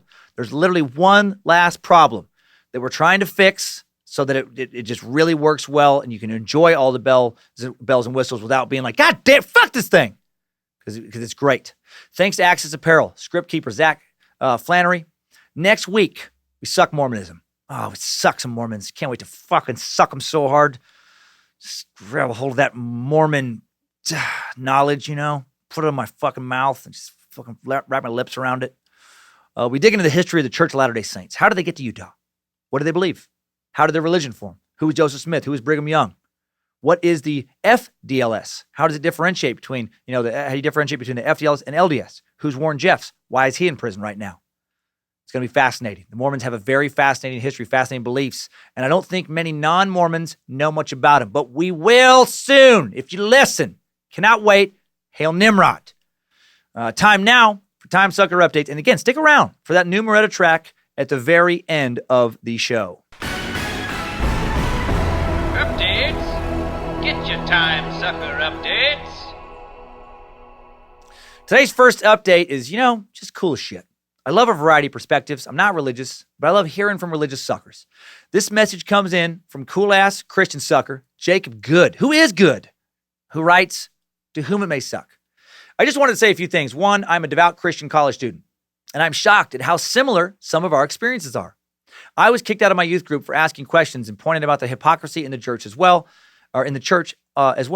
A group that claims to be centered around love and forgiveness sure seems to have an agenda similar to that of the flat earth weirdos, in that there is a huge lack of thinking for oneself and general decency. Sucks to hear that you were treated poorly by religious fundamentalists. My motto is, don't be a jerk for Jesus. And I agree with you on so much. I'm not bashing my own beliefs. I just want you to know that I recognize and agree with most of your thoughts on organized religion. People need to learn and think for themselves. Second, I just listened to the Westboro Baptist Church episode, and boy, did that work me up. My dad is a Marine, and the more I learned about them, the more I worked up an absolute rage. Anyways, this is the email I sent in to the church email address after listening to that suck. The Bible says that greater love has no man than he who lays down his life for his friend. However, you'd probably say that those texts were added to deceive us. My father has served this country for over 30 years as a United States Marine. He has fought alongside men with the fortitude and courage that you wouldn't believe. He has seen friends, mentors, sons, and daughters throw themselves into harm's way to save others. My father has been a man to jump in front of bullets to save others. He has received the Purple Heart for his incredible bravery, and he deserves so much more.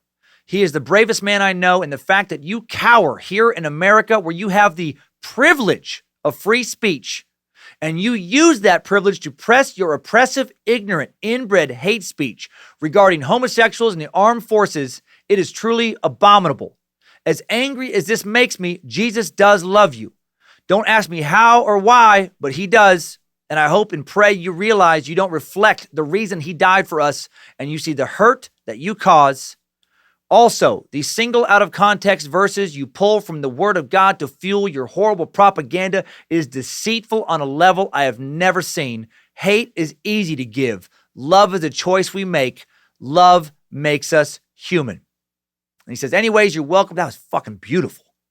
Anyways, you're welcome for this novel of an email. I'm passionate and I love your stuff. Keep up the good work. Don't worry about me being a Christian. I'll be that great Christian friend who never tries to convert you, knowing full well I know where I'm going. And then fire letters, do you? Hail Bojangles, San Diego, California. Man, thank you, Mr. Good. First of all, thank you for being such a cool son to your dad. Thank your dad for his service, man. I love how much you love your dad. And you also seem to be a wonderful Christian and a wonderful meat sack. And I apologize for making you feel that you needed to write, don't worry about me being a Christian. I admittedly get too judgy about religion all the time, and I need to be put in my fucking place, and I'm working on it. I work on it, and I love that you guys are helping me work on it. Just know that I know that me not believing in religion doesn't mean that I think that I'm right, because I don't. I think I don't know. And that's very different than thinking I'm right. I think there's a chance Christians could absolutely be right? I forget that some days, but I do know it to be true. I haven't been dead. I haven't explored the other side. I haven't come back to report. What the fuck do I know? Not much. Nothing about the other side. I don't know anything. I love that your faith gives you comfort. I really do. Thank your dad for his service to me again, man. Keep being my Christian friend, and just keep being on a beautiful bastard. Thank you for that update. Now for a vaccination update from Dr. Heather, who writes, hi, King of the Suck and the whole Timesuck team. I'm a pediatrician and just listened to the anti-vaccination suck.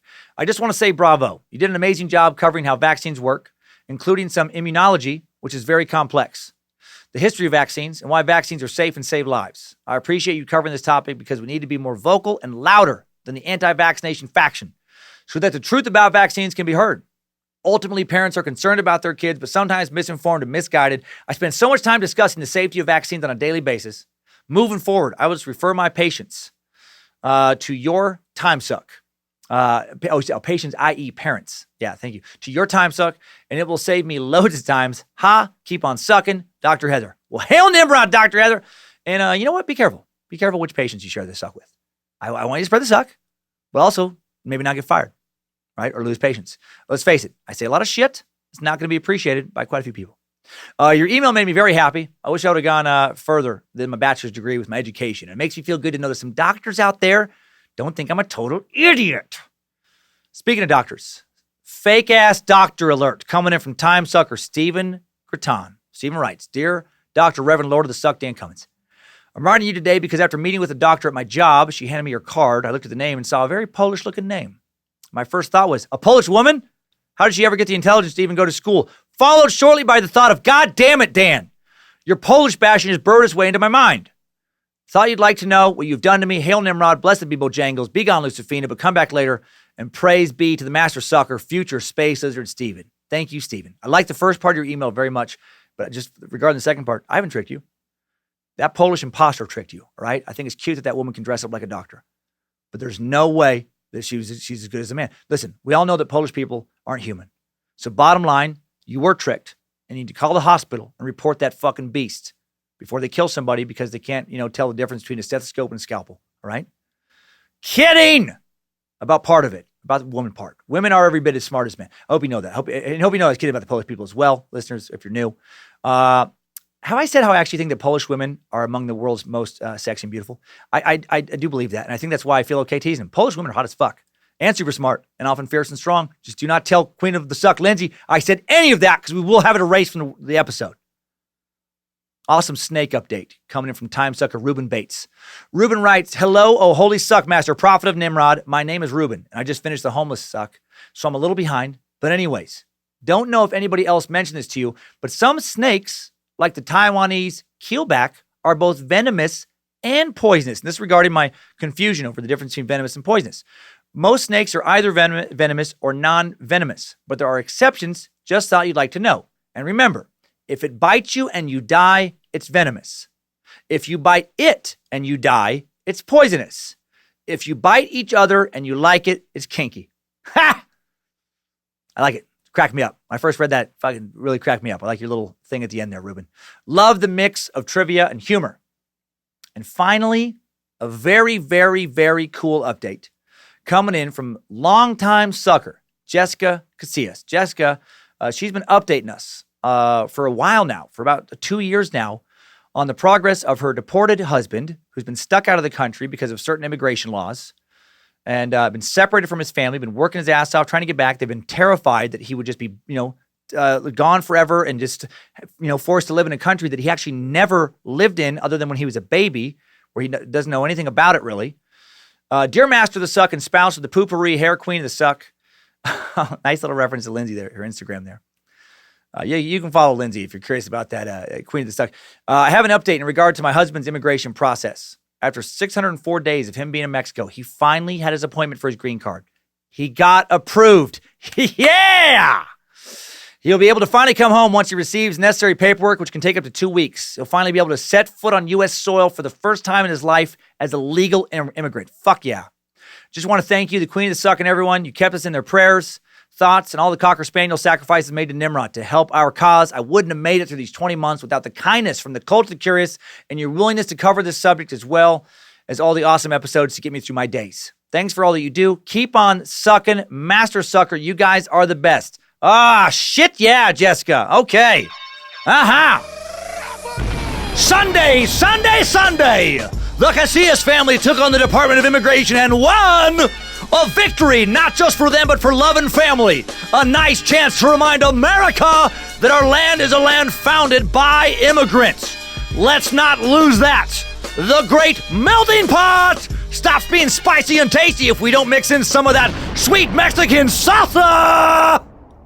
Love you, Jessica. Hug that motherfucker tight for all of us, and hail Nimrod. Next time, suckers. I needed that. We all did. Have a great week, everyone. Do not kill anyone, but if you do, for God's sake, be honest about it. Who you killed. And keep on sucking and hang around after this sounder for Joe motherfucking Paisley.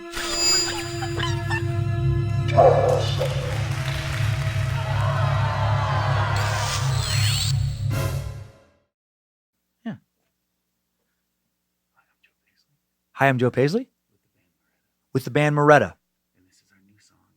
And this is our new song. In Need of Better.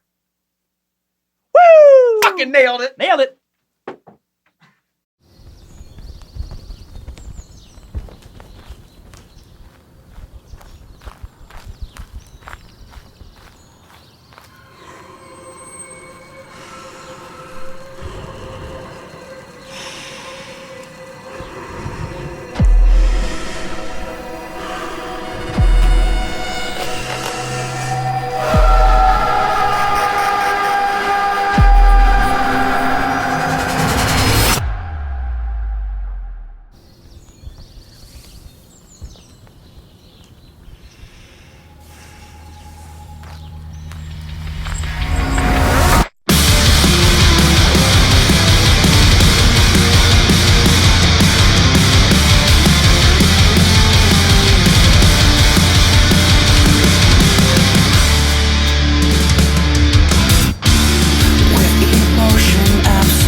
to myself, sitting emotionless, still trying to process the scope of my mistake.